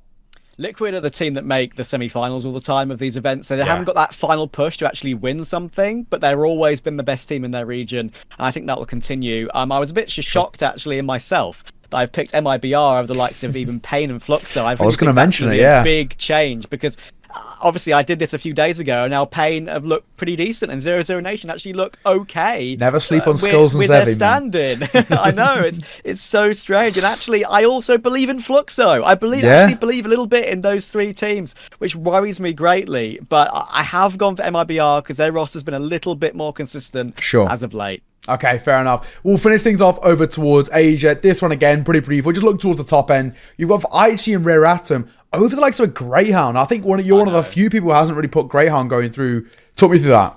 This is my sort of wildcard pick because I'm going with my heart rather than my brain, I think. Because Rare Atom, I loved them for a while. I saw them in ACL Challenger Valencia. Greyhound, for me, probably will make it. But I still think that Rare Atom have the ability to beat them on their day. As for Tyloo and the other teams at the bottom, I just don't think they have the experience at all yet. Invictus International, I think they could be an upset team because they have some very experienced Russian names, of course, on that side. And actually Eruption, the other Mongolian side of the IHC, have some pretty good fundamentals. But I think this one, it kind of says it all. If Greyhound actually don't make it, and this is right, I will be surprised.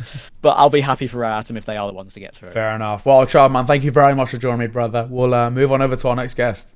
I am joined by Wolfy, as of course, every time we do one of these predictions, we bring in a pro player. Last time we brought in Native Sapphinx, and he ended up winning it. So, Wolfy, you've got pretty big shoes to fill here, mate. But thank you for joining us. Yeah, thanks for having me. We'll get straight into it. We'll start over towards Group A, as we always do. This time, looking towards the bottom. You've got both the UK teams there, which hurts my heart a little bit. But you've also got Sprout coming in towards Bomb Out. Talk me through that. Are you just not feeling the confidence over there? Yeah, I just think with the roster issues they've been having in the IGL position, it doesn't mean that they can't just come out and do something crazy, but I just think it's the most important position, role. So I just don't think they've had the time yet, and it's been kind of showing in the online results as well. So that's just why I put them there. And then in towards Challenger, you've gone for the likes of maybe a B&E or a Gamer Legion over OneWin or Falcons or even Apex. Some people kind of rate them. What's going to put in Gamer Legion and B&E in Challenger stage, which is pretty big for them? Yeah, this was hard. I think B&E, just because when it comes to that moment, they've always they've made the majors in the past. They've had those hype moments. They get really fired up on LAN and stuff. So I just think that's gonna help them drive to the challengers. Gamer Legion was a hard one. I just think I don't want to say wrong. They placed in the finals or won one of the most recent online events. I'm pretty sure. Or in the finals. Exactly. And then I think it's OneWin, Apex, Falcons. They can all take it, but I had to put someone there, so I want to give it to Gamer Legion. Fair enough. We'll move on over to Group B this time, and we'll start towards the top. You've gone for GT and Heroic. Fair enough. I think basically everybody's agreed with you, but Vitality over maybe a Cloud9 or a Spirit. I think people will kind of chop and change between those 3. How come you've gone for Vitality as your lock in there? Yeah, it's hard. I just have Vitality just because the ZywOo factor. Sure. Just the ZywOo factor. I mean, they looked pretty good under EPL. Yeah. I mean, it was a hard one, but I just wanna. I just think they're gonna make it. I think they're gonna be one of the legends at least. Okay. In towards Challenger as well. You got the likes of an Aurora over an Astralis, a big and an NIP. That is definitely a spicy one. Talk me through that. So I wanted to put one team that's gonna make an upset and make it through, and it was honestly pretty hard because I feel like there are several teams here that can do it. I think 9 Eternal Fire. It's just so stacked, but I wanted to put Aurora there because they've been looking really good online. They had a 14 win streak at one point. Then again, it is online, it is different on LAN, but I definitely think if there's gonna be one team that's gonna come out and just be holy shit, these guys, they're destroying. It's gonna be them. Okay. And then, of course, we're looking down towards Bomb Out now as well, just finally. Eternal Fire 9. I think some people will kind of question that one as well. How come you don't really think these guys are going to do all that well? It's just, again, so hard. I think these guys could be in the last chance, but at the same time, I feel like big Astralis, NIP, they should take the last chance qualifiers, someone had to take the spot, It happens. And it ended up being them. I do think that they're really good. I think that, again, you can argue if they should be in the last chance qualifier, or even Eternal Fire could maybe be a challenger, but I just think it's going to be one of those events where maybe what seems to work on paper is what's gonna come out on top, and that's gonna be Astralis, Big, and Nip. So fair enough. Okay, well, we'll move on over to Americas, and this one we're kind of focused basically towards the top. Liquid, Furia, Complexity. A lot of people have kind of found those three interchangeable. You've gone for Liquid as the Legends lock-in. What is putting them above the likes of a Furia or a Complexity? I think Furia, Liquid, they look like, I mean, it's in between them. I think I wouldn't put Complexity at Legends just because I think Furia and Liquid are still better. I do think that they could be like a contender for it, but I don't know. I just think that Liquid is the best team right now, especially in NA and like the region overall. So yeah, it could be them or Furia, but I had to choose one, and I'm gonna go, of course, go with like the NA pride. So it's gotta be done. Liquid. And then obviously for challenges, the last two spots you've gone for MIBR and Imperial, but these last two have been the most interchangeable of the entire RMR, because other people have gone for maybe even Nouns, Pain, Fluxo, Double Nation. What for you is putting MIBR and Imperial over the rest of those?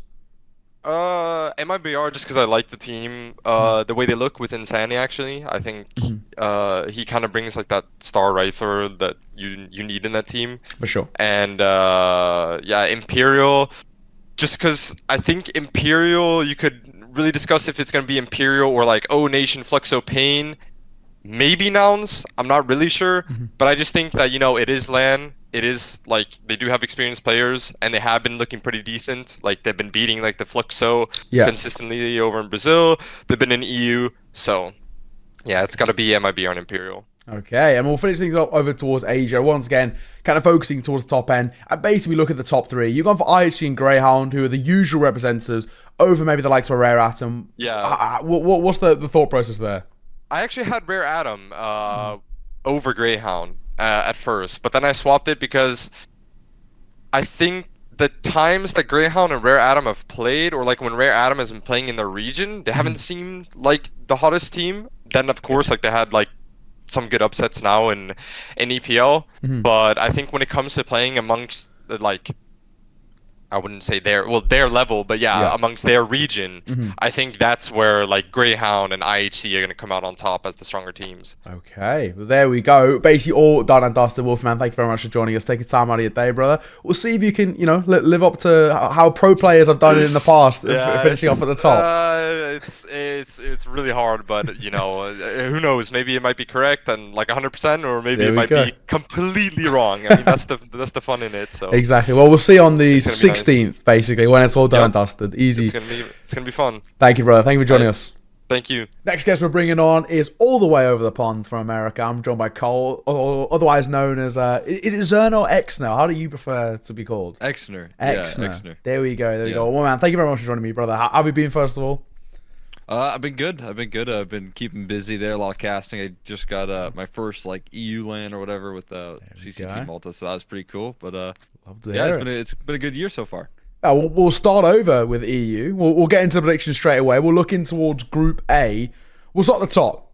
You're looking in top 4 there. You've got Fnatic as part of it. What for you kind of puts Fnatic over the likes of maybe a Mouse or an OG?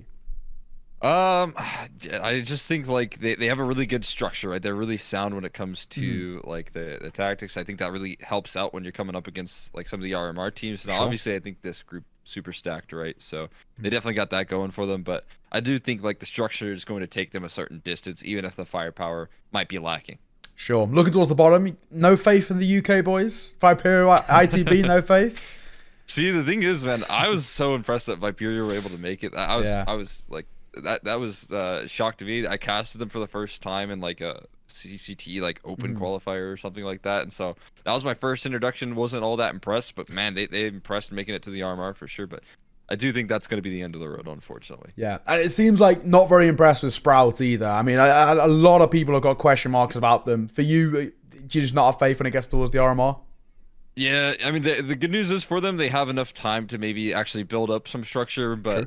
I've seen some of your tweets there. The results certainly haven't been there this year, and I wasn't really anticipating that this team was going to be a roster that was going to be qualifying for majors for all that long. I thought kind of their first major run was a little bit flukish, and we kind of saw later down the line that that was somewhat of the case there, that they couldn't really bring that same structure. Yeah, fair enough. We're looking over towards Group B then, and this time we'll start towards the bottom. I mean, for the most part, they seem pretty clear-cut, but I mean, I guess Astralis in the LCQs, you not really see them. What kind of means for you that they're above Bomb Out, but not quite the Challenger level? How come Astralis are kind of sitting where you got them?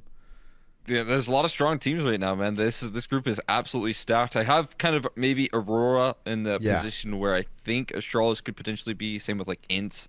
But for the rest of it, I mean, actually, to be honest with you, maybe after what I just saw out of NIP, we could slot those down. I did this before the actual the bombing out to 0-0 Nation, but you know, I'll stick with it, right? I'll stick to my guns here. I think that there'll be a team that should be able to make it, but they haven't been really playing all that many officials. They haven't made it to big tournaments, so they're not building that momentum pre-major that you really look to for a lot of these teams, like Aurora, for that matter. And then just below them, a massive team, but you've got them bombing out. For you, is it kind of the roster instability again that kind of puts them so low in your eyes? Yeah, it's tough to put them there, right? I think that they could actually do some more damage, but this again, maybe some personal hate for them knocking out some NA teams. Just me trying to get back at them, but honestly, I've never been a big believer. I think honestly, with the changes with Hyped in the roster, we'll probably see some better results out of them long term than what Searson was able to deliver. But yeah, I'm not too sold on them just yet.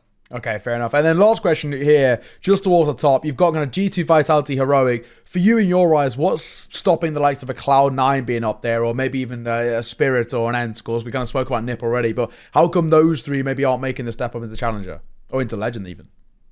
I really like the change that Vitality made, even if it's temporary, even if it doesn't last long. I was quite about that. I think that they've been needing some more like energy, some more fun in their roster. I'm a big vibes guy, so as soon as they brought in Jax as a kind of that player to get a smile on their faces, I'm pretty excited about that. But yeah, Cloud9 is a little too inconsistent for my liking, obviously, and they sometimes do they do really well in RMRs. I will say that much. That's guaranteed. But these I think are the best three teams, no doubt. G2 and Heroic, and maybe Vitality could be in the Challenger instead of Legends. But I do think these are the best three teams. All righty, well, looking over to the Americas then. Big question to start things off. You've gone for the likes of, a Liquid over maybe a Furia coming through or Complexity. What for you going to push Liquid just a step above the other two? I feel like Liquid have been locking in this position very strongly over the last RMR. They were able to do it here. I think they're going to do it once again. Furia, again, that weird loss to, who was it? It was IHC over in Kato was just a shock here, and I don't know if they'll be able to bring that back. No doubt that they have the individuals to get to that position, right? Quesarado's an absolute beast, one of the best riflers in the world, but I feel like they just can't use his talents fully just yet. And again, I think they're a lock in for sure to make it through, but not in the Legend stage. Fair enough. And of course, it's sort of hotly contested in terms of especially South American teams for the Challenger spot. You got Fluxo and Imperial coming through, but in your eyes, what puts them above the likes of MIBR or Pain, who recently been playing well? Double Nation have recently been playing pretty well as well. What's going to put in those two above maybe the other three in kind of the 6 to 11 space? That was honestly such a difficult decision for me, but Imperial, I just know these guys have the experience and they've done it in that last RMR, man, but they just are able to hold on. They're able to just get that performance. It's like they prepare themselves so much for the RMRs, just knowing what the potential is, knowing honestly the motivations there in terms of the payout, so they're getting so ready for these events, and they always look very good. Fluxo, on the other hand, I think have been a team that's been vying for this top position, or at least secondary to Furia for quite some time, but they haven't been able to prove it in the major format. They just built their team before that last RMR in Rio, and I don't think they had enough time to gel, but we saw the results after that really impressed.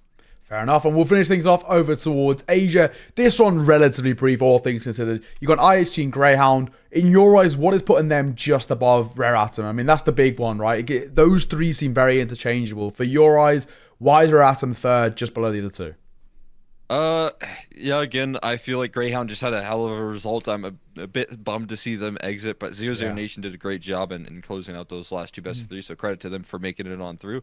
But Greyhound, they've been working a lot. I think in Europe doing really good work there. I think they were boot camping quite a bit, so I'm excited to see what they're able to do, and they kind of showed a little bit of it in Pro League. IHC obviously with a couple of changes that I think could haunt them, but there's no doubt that that their Katowice experience is a big confidence builder. I mean, if they're able to take down some of the competition that they were over in Europe, then they could do it for sure and locally. There we go. Well, man, thank you very much for joining me, Cole, man. And well, take care. We'll move on over to our next guest. I'm joined by Yumi. Yumi, thank you very much for joining me, first of all. How you doing? Yeah, doing all right. It's just a nice... Wait, I have to remember what day it is. Monday afternoon. There we go. There we go. We'll get straight into the pick'ems. We're going to start asking these questions, talk through them a little bit. We'll start over in Group A for EU, and we'll look towards the bottom. Couple that stand out, of course, Viperia. No UK bias here, but also Sprout as well. Now, talk me through... No faith in the boys? No, I mean, as much as I like Azure, I just don't think this roster has enough time. I think the management currently just don't know what they're doing in terms of like replacing an in-game leader at the moment. So you don't think they get a single win at all? You think it's going to be pretty lackluster? I don't know if it's not about getting a single win. I don't know if you have to go 0-3 to purely bomb out, but just way lower than you expect. Like old Sprout, maybe they make it. This Sprout, I just don't think so. And then obviously Team Falcons as well. So you don't think a French team are going to make it to Paris then? Yeah, I'd have to be a romantic to think that way. Like I wasn't thinking of like, oh, Imperial are going to make the main stage of Rio. I didn't think that at all. And sure, Imperial impress, and Falcons will probably impress, in the context of this. But from what I've seen from the team so far, I just can't believe. Fair enough. And then we're looking over to the top side. FaZe Na'Vi feels pretty okay. Maybe outsiders, some people would question, especially of the likes of, potentially a Fnatic or, a Mouse. What for you is kind of leaning you with outsiders having a little bit more kind of clear-cut dominance over the likes of a Fnatic or a Mouse? I just think their playstyle has so much longevity. In spite of the sort of, map-dependent shifts and gameplay adjustments that have happened, I think some teams have like deteriorated or dropped down in form. I don't think outsiders are really a team that are affected by that too much. So I've full faith that this is a roster that will maybe not make legends, but they're pretty much a shoo-in to make it out of the RMR. That's okay.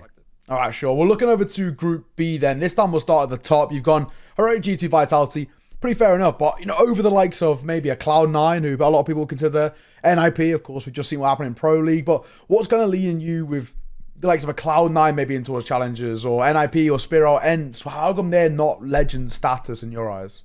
I had a lot of trouble with Group B because I thought maybe Ents wouldn't even make it, and I thought maybe Cloud9 I expect to make it. Ninjas I'm still a little bit shaky on because I think people are starting to realize that even with this being their full 5 now, they're not quite as good as they should be, given that they've had time now to work with this 5. I'm just worried about those guys in particular. Like Cloud9 for me, they've got enough pieces there that they should make it through, and I've always been a little bit biased towards Cloud9. I just think they should do much better. Yeah, fair enough. And then looking towards the bottom side, no faith in Astralis then at all, right? I mean, we're looking okay in the kind of the tier 2 circuit, but you think when it comes towards the major that nothing's going to happen there? I just think we've hit a period where it feels right that Astralis are going to kind of fizzle out. This is pure intuition. It's not even backed up by stats or anything. I just don't feel like Astralis are going to make it, and people are going to be really surprised. Yeah, fair enough. I like it. Well, looking over towards Americas, this time as well, the big question is why the likes of Furia over a Liquid or Complexity. Initially, what's kind of your thoughts there? I mean, Furia are just too good a team. I know people are very critical of Art and his calling style and it not being, up to date with the current meta. I think that when it comes to these kind of these situations, whether they're thrown up against a random opponent, it actually works to their favor. I feel like teams need to really get themselves situated or get themselves prepared for a Furia game, whereas Furia could just go into a game and just kind of do what they want.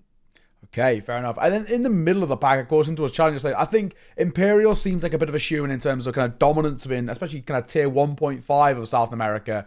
Double O Nation, though, over the likes of a Fluxo been playing well recently, MIBR or Pain. Why is Double O Nation for you over the likes of maybe a Fluxo, an MIBR or Pain?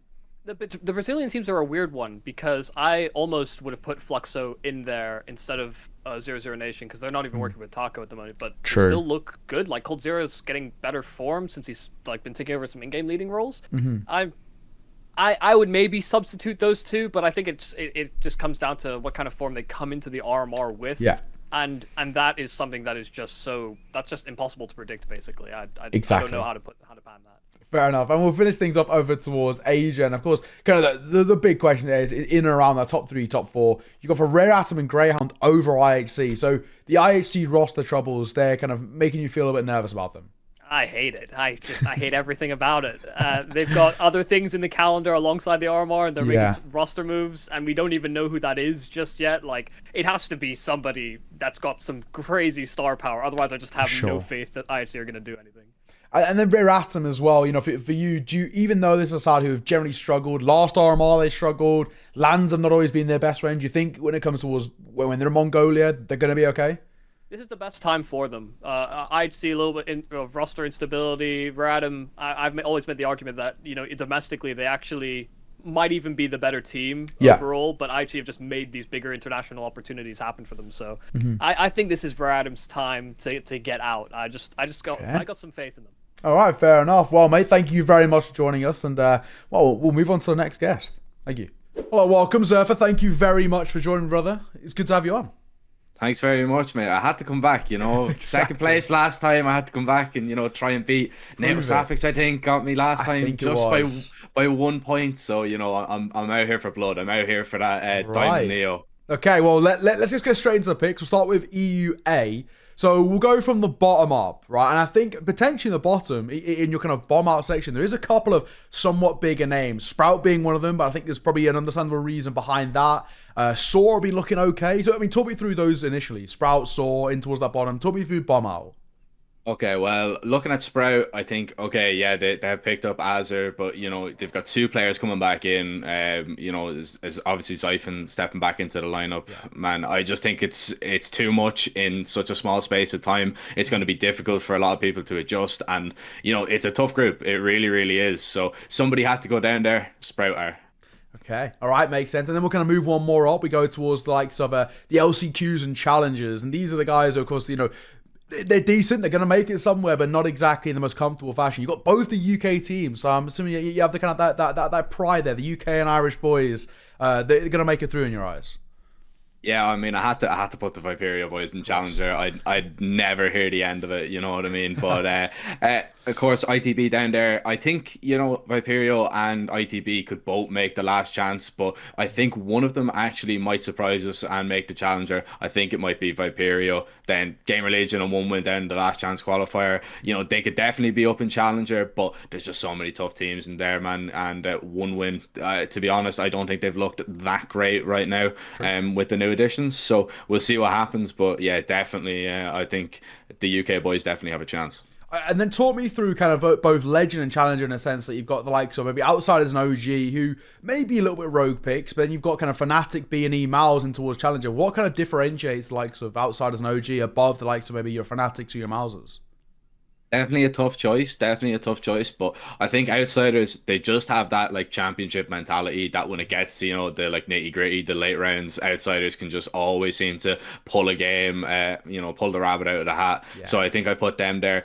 OG, to be honest, you know, I think they've looked pretty good. You could say the same about Fnatic and Mouse, but I think OG just have that little bit more, especially with Dexter. I think Dexter is going to have a really good RMR, and I think he's going to be the real difference maker. Okay, fair enough. Well, we'll move on towards B then. We'll go the other way, and this time we'll start from the top. And I think, to be honest, the 4 you've got at the top kind of sing for themselves, right? You've got G2, Heroic, Vitality, Cloud9. I don't think many people disagree there. The only one that I could see potentially being swapped out is probably Ninjas in Pajamas. But for you, are they locked in 4?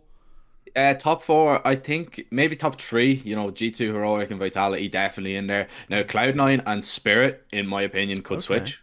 I think Spirit look really good right now. I think, you know, they are going to maybe catch a lot of people by surprise. But again, C9, Shiro's just in nuts form, so it would be stupid of me not to put them in the Legend stage. And then Nip, Big, and Astralis. I think Astralis maybe is the only doubtful one there. and they could be replaced by either 9 or Aura, because I mean in tier 2 they're absolutely knocking it out of the park. So definitely could be up in Challenger, but I've definitely just locked him into last chance qualifier for sure. Okay, all right, and then we've got kind of in towards Challenger as well. We've got the likes of Astralis now, somewhat shaky form, but you still think that they're going to find it going in towards the major itself and be able to kind of qualify to Paris, no problems?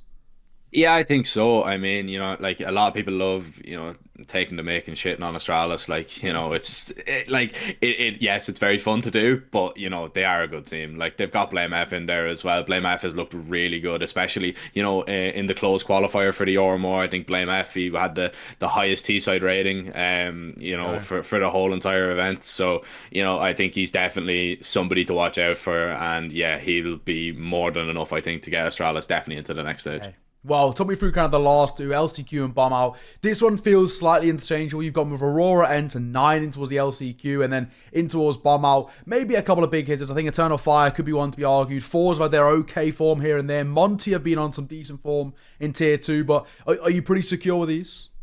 Yeah, I mean, I'm not expecting too much from Monty on LAN. iNation, I think this is a little bit of a step too far for them. The likes of 500, they barely made it. They scraped through that last chance qualifier just to get through. Eternal Fire and Fours definitely could jump up into the last chance qualifier. They're probably the top 2 that I would say out of that bomb out group. I just think, the likes of Ents, the likes of 9 and the likes of Aura, they look too strong to leave out. Okay, all right. Well, we'll move on towards Americas now. And we'll start from the bottom. I mean, the two mixed teams, 15th and 16th, then into kind of the 12th to 14. Again, the slightly lesser known names there. And was this kind of a case of, you're going with the big hitters, the name value in a sense?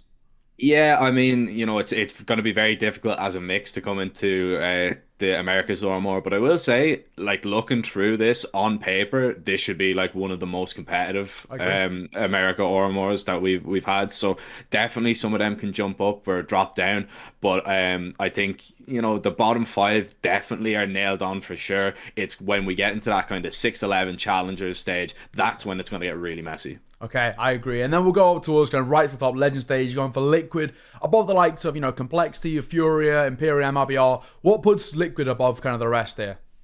I just think Liquid look really good. Do you know what I mean? Like the last times that we've seen them, I think they've looked very strong, especially, Yekindar. Like, just, I think I'm a big Yekindar fan, so it would go against every bone in my body not to put Liquid up there.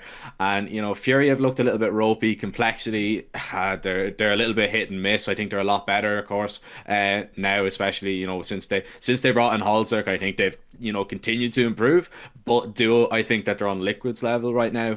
No, absolutely not. Okay, we'll finish things off over towards Asia. And this time, of course, only 2 teams in the challenge stage. What makes you put kind of IHC and Greyhound above the likes of Rare Atom, obviously pretty decent within that scene, and Tyloo as well, a big name. What's going to put in IHC and Greyhound at the top?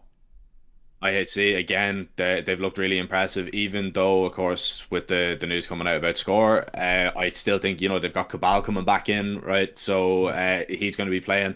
I don't think it's going to hamper them too much. I mean, Cabal's he's still a very decent player coming back into that lineup. The likes of Greyhound, that's really a coin flip. Rare Atom could definitely go through, especially if Jam Young is really feeling it from their side. I think Tyloo, they're there or thereabouts, but I definitely put Rare Atom and Greyhound ahead of them. But that second place, that between Greyhound and Rare Atom, I don't think that's as nailed on, and that could definitely have a little bit of a switch.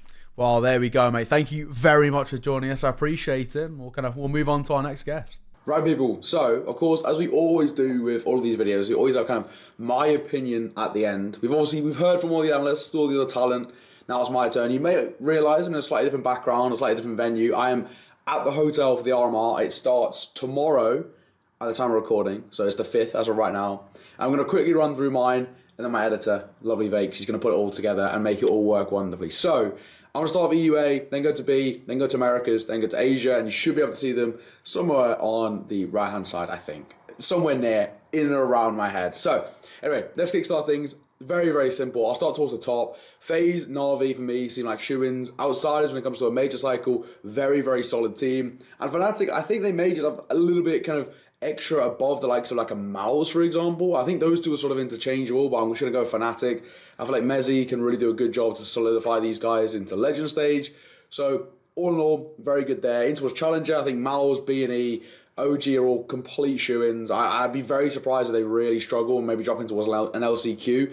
But there's a world in which maybe the likes of Miles or B&E even could go in towards Legends stage. I know it's a very bold statement, but we could see over performances come through, especially if some of the big hitters maybe start a little bit slow. And Gamer Legion, I'm going to put my faith there. I really like Shuhei as a caller. I think Akor's been doing some great work too. So for me, I think Gamer Legion have enough about them just to be that kind of fourth challenger spot and kind of skip the LCQ. And speaking of LCQ, we've got ITB. I want to support one of my UK boys. I think ITB right now are the best UK team that we have, better than all of them. So I'm going to go with them as a lock-in towards LCQ, and hopefully we see some UK flags coming through. One win and Sora as well, my last two picks, coming over the likes of, I've got the Apex who have dropped in towards Bomb Out, or Team Falcons, or Sprout as well.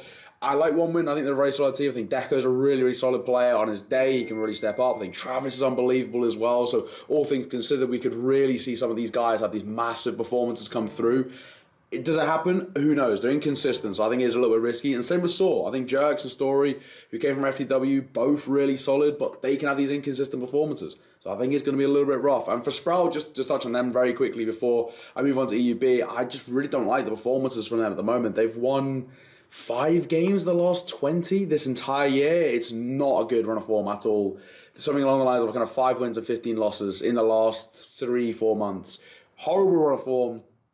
So I don't know if they've had enough time to really fix all these errors. I like Aizyesque coming as the IGL, but I'm still extremely concerned. And they haven't proven to me that they deserve to be any higher than Bomb Out. So either way, I'm going to move on to EUB. Once again, starting towards the top. G2 Heroic, absolute lock-ins. I just don't see a world in which they drop a game at all. And I'm going to throw Cloud9 in there as well. I think Cloud9 seems to have gone back into the kind of the old Gambit phase where they're playing every game under the sun. I know the other day they were playing 3 different tournaments all at once, including, who knows, a bunch of them tournaments all at once. Back in the old Gambit days, when they're just grinding out everything. So good to see from them. I'm actually going to put them above the likes of Vitality. I just think Vitality are not always the most consistent. I love Zywoo, the GO, or well, not the GO. He's, potentially could be the GO in one day if he continues to play the way he is. Right now, best player in the world. It's not even a contest. Shiro has been amazing, a good second place, but Zywoo's performance has recently been ridiculous. I think he's averaging like a 1.4A or something ridiculous over the last all the big tournaments of 2023. So just an insane individual. But I don't think they have the consistency across the board to maybe then climb up into as a lock-in for Legends. Alongside them, Stralis, Big, Spirit and Fours. I kind of just feel like these guys, they're the best of the rest in a way, right? I just don't think statistically, strategically, or even just purely firepower, they have enough to even edge the likes of a G2, a Heroic, or a Cloud9. So for me, it's just kind of a case of the top is so high that they can't quite reach it just yet. In LCQ, I've gone for NIP, ENT, and 9. ENT, I think, is just quite unfortunate they drop a little bit low. I think potentially them and Big are interchangeable. Big could actually end up being an LCQ team. 9, I think they're the best at the moment in terms of tier 2. I don't really think there's a team better than them. They've been unbelievable. Hades is a god.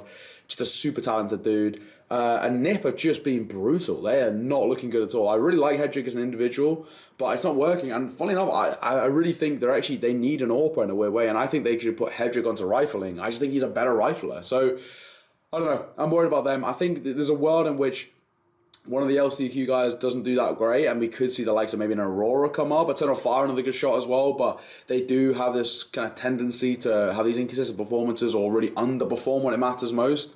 But of the Bomb Out teams, I would probably say the most likely to make a step up is probably Eternal Fire. But I think Aurora are really good as well. I think they're a really, really solid team. So I think potentially we could see something from them. Monty have had good performances, but I don't think they have enough to then step it up once further to kind of go a little bit higher. So anyway, we'll move on to Americas, and I've got it over on my monitor on my right hand side here. So Americas, I think this is what, like we were always mentioning, it's sort of the battle for first place essentially. For me, I'm going to go with Liquid. I just think they're just that step above right now, even though I know they didn't qualify to Blast. They actually ended up losing to Pain, which was pretty painful for them. No NA teams qualifying through the Blast thing was pretty hilarious because it is held in America. But I am going to go Liquid. I just think they have enough to kind of to be kind of just pipping at the post. The likes of a Furia. I think there's a lot of questions and doubts on Art as a caller, and I think for me, I'm not going to side with the doubts. So I'm going to go with Liquid as number 1. Then into challengers. pretty standard stuff, Fury and Complexity. I think pretty much everyone's agreed with that. And then it was kind of a case of who goes in as kind of the 4th and 5th place in challenges. For me, I'm going to go for Imperial, just based on experience, on recent performances. They are still one of the highest regarded teams in that region, so I think that was pretty much a bit of a shoe-in my eyes.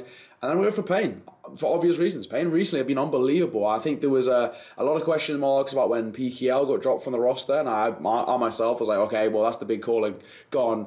But they're looking really solid, and Zevian's skills are playing masterfully, so I'm liking what I'm seeing. I think Pain are a bit of a shoe-in. I think Pain are more of a shoe-in than Imperial are, so it should be good. And even though Fluxo and Double Nation have some decent performances recently, MIBR have even been decent. Insanity has been pretty damn insane. It's just not enough to beat the likes of a Pain or Imperial in my eyes. And then finally, Asia. Once again, we'll kind of just stick towards the top. I would go for Rare Atom and IHC as the 2 teams that make it through to challenge stage over Greyhound. I know, I love my Aussie boys. I love Melbourne, but I just think we've now started to finally see what Rare Atom can do. I mean, who does a lot of the Counter-Strike casting for the Asian region, see Rare Atom all the time. They are dominant. I would even make arguments that Rare Atom are actually better than IHC. They just always seem to fail to get to the land stage because they just bottle it or whatever. And then there's this mental block. And now we're starting to see what they can do. Jam Young's unbelievable. Mercury is an absolute beast. We know what cars they can do. The guy's been around for ages from Vici Gaming. He's an animal. I think Rare Atom is a world in which they actually qualify before IHC. And with IHC and the roster instabilities, Score now stepping out. They've got Azteca coming in, who came from Clutch Gaming. But I don't really know, how much time he's had to kind of really integrate himself back into this roster. So who knows? But for me, I'm going to go for Rare Atom and IHC over Greyhound. I just think just because of where they, geographically, they just struggle to get the experience and the scrims under their belt and here, there, and everywhere. So yeah, for me, that's going to be mine. So without further ado, we're all locked in. Thank you very much for watching, as you always do. If you're new around here, please do subscribe, like, comment, all of the good stuff. Go and check out Twitter. We've got the leaderboard, which you saw at the start, and we can probably get it up now. The leaderboard that will be running throughout the RMR, and at the end on the 16th, 17th, something along those lines, we'll update it with all the points and where everybody finished, and you get a magical kind of Neokai diamond coin or something of the likes. So, either way, ladies and gentlemen, thank you very much for watching. It's been a pleasure. For now, take care. And of course, if you are watching, go and check out the RMR. I'm probably on camera, either on the desk, casting, or kicking about, doing something. So I'll be around. So thank you very much. See you.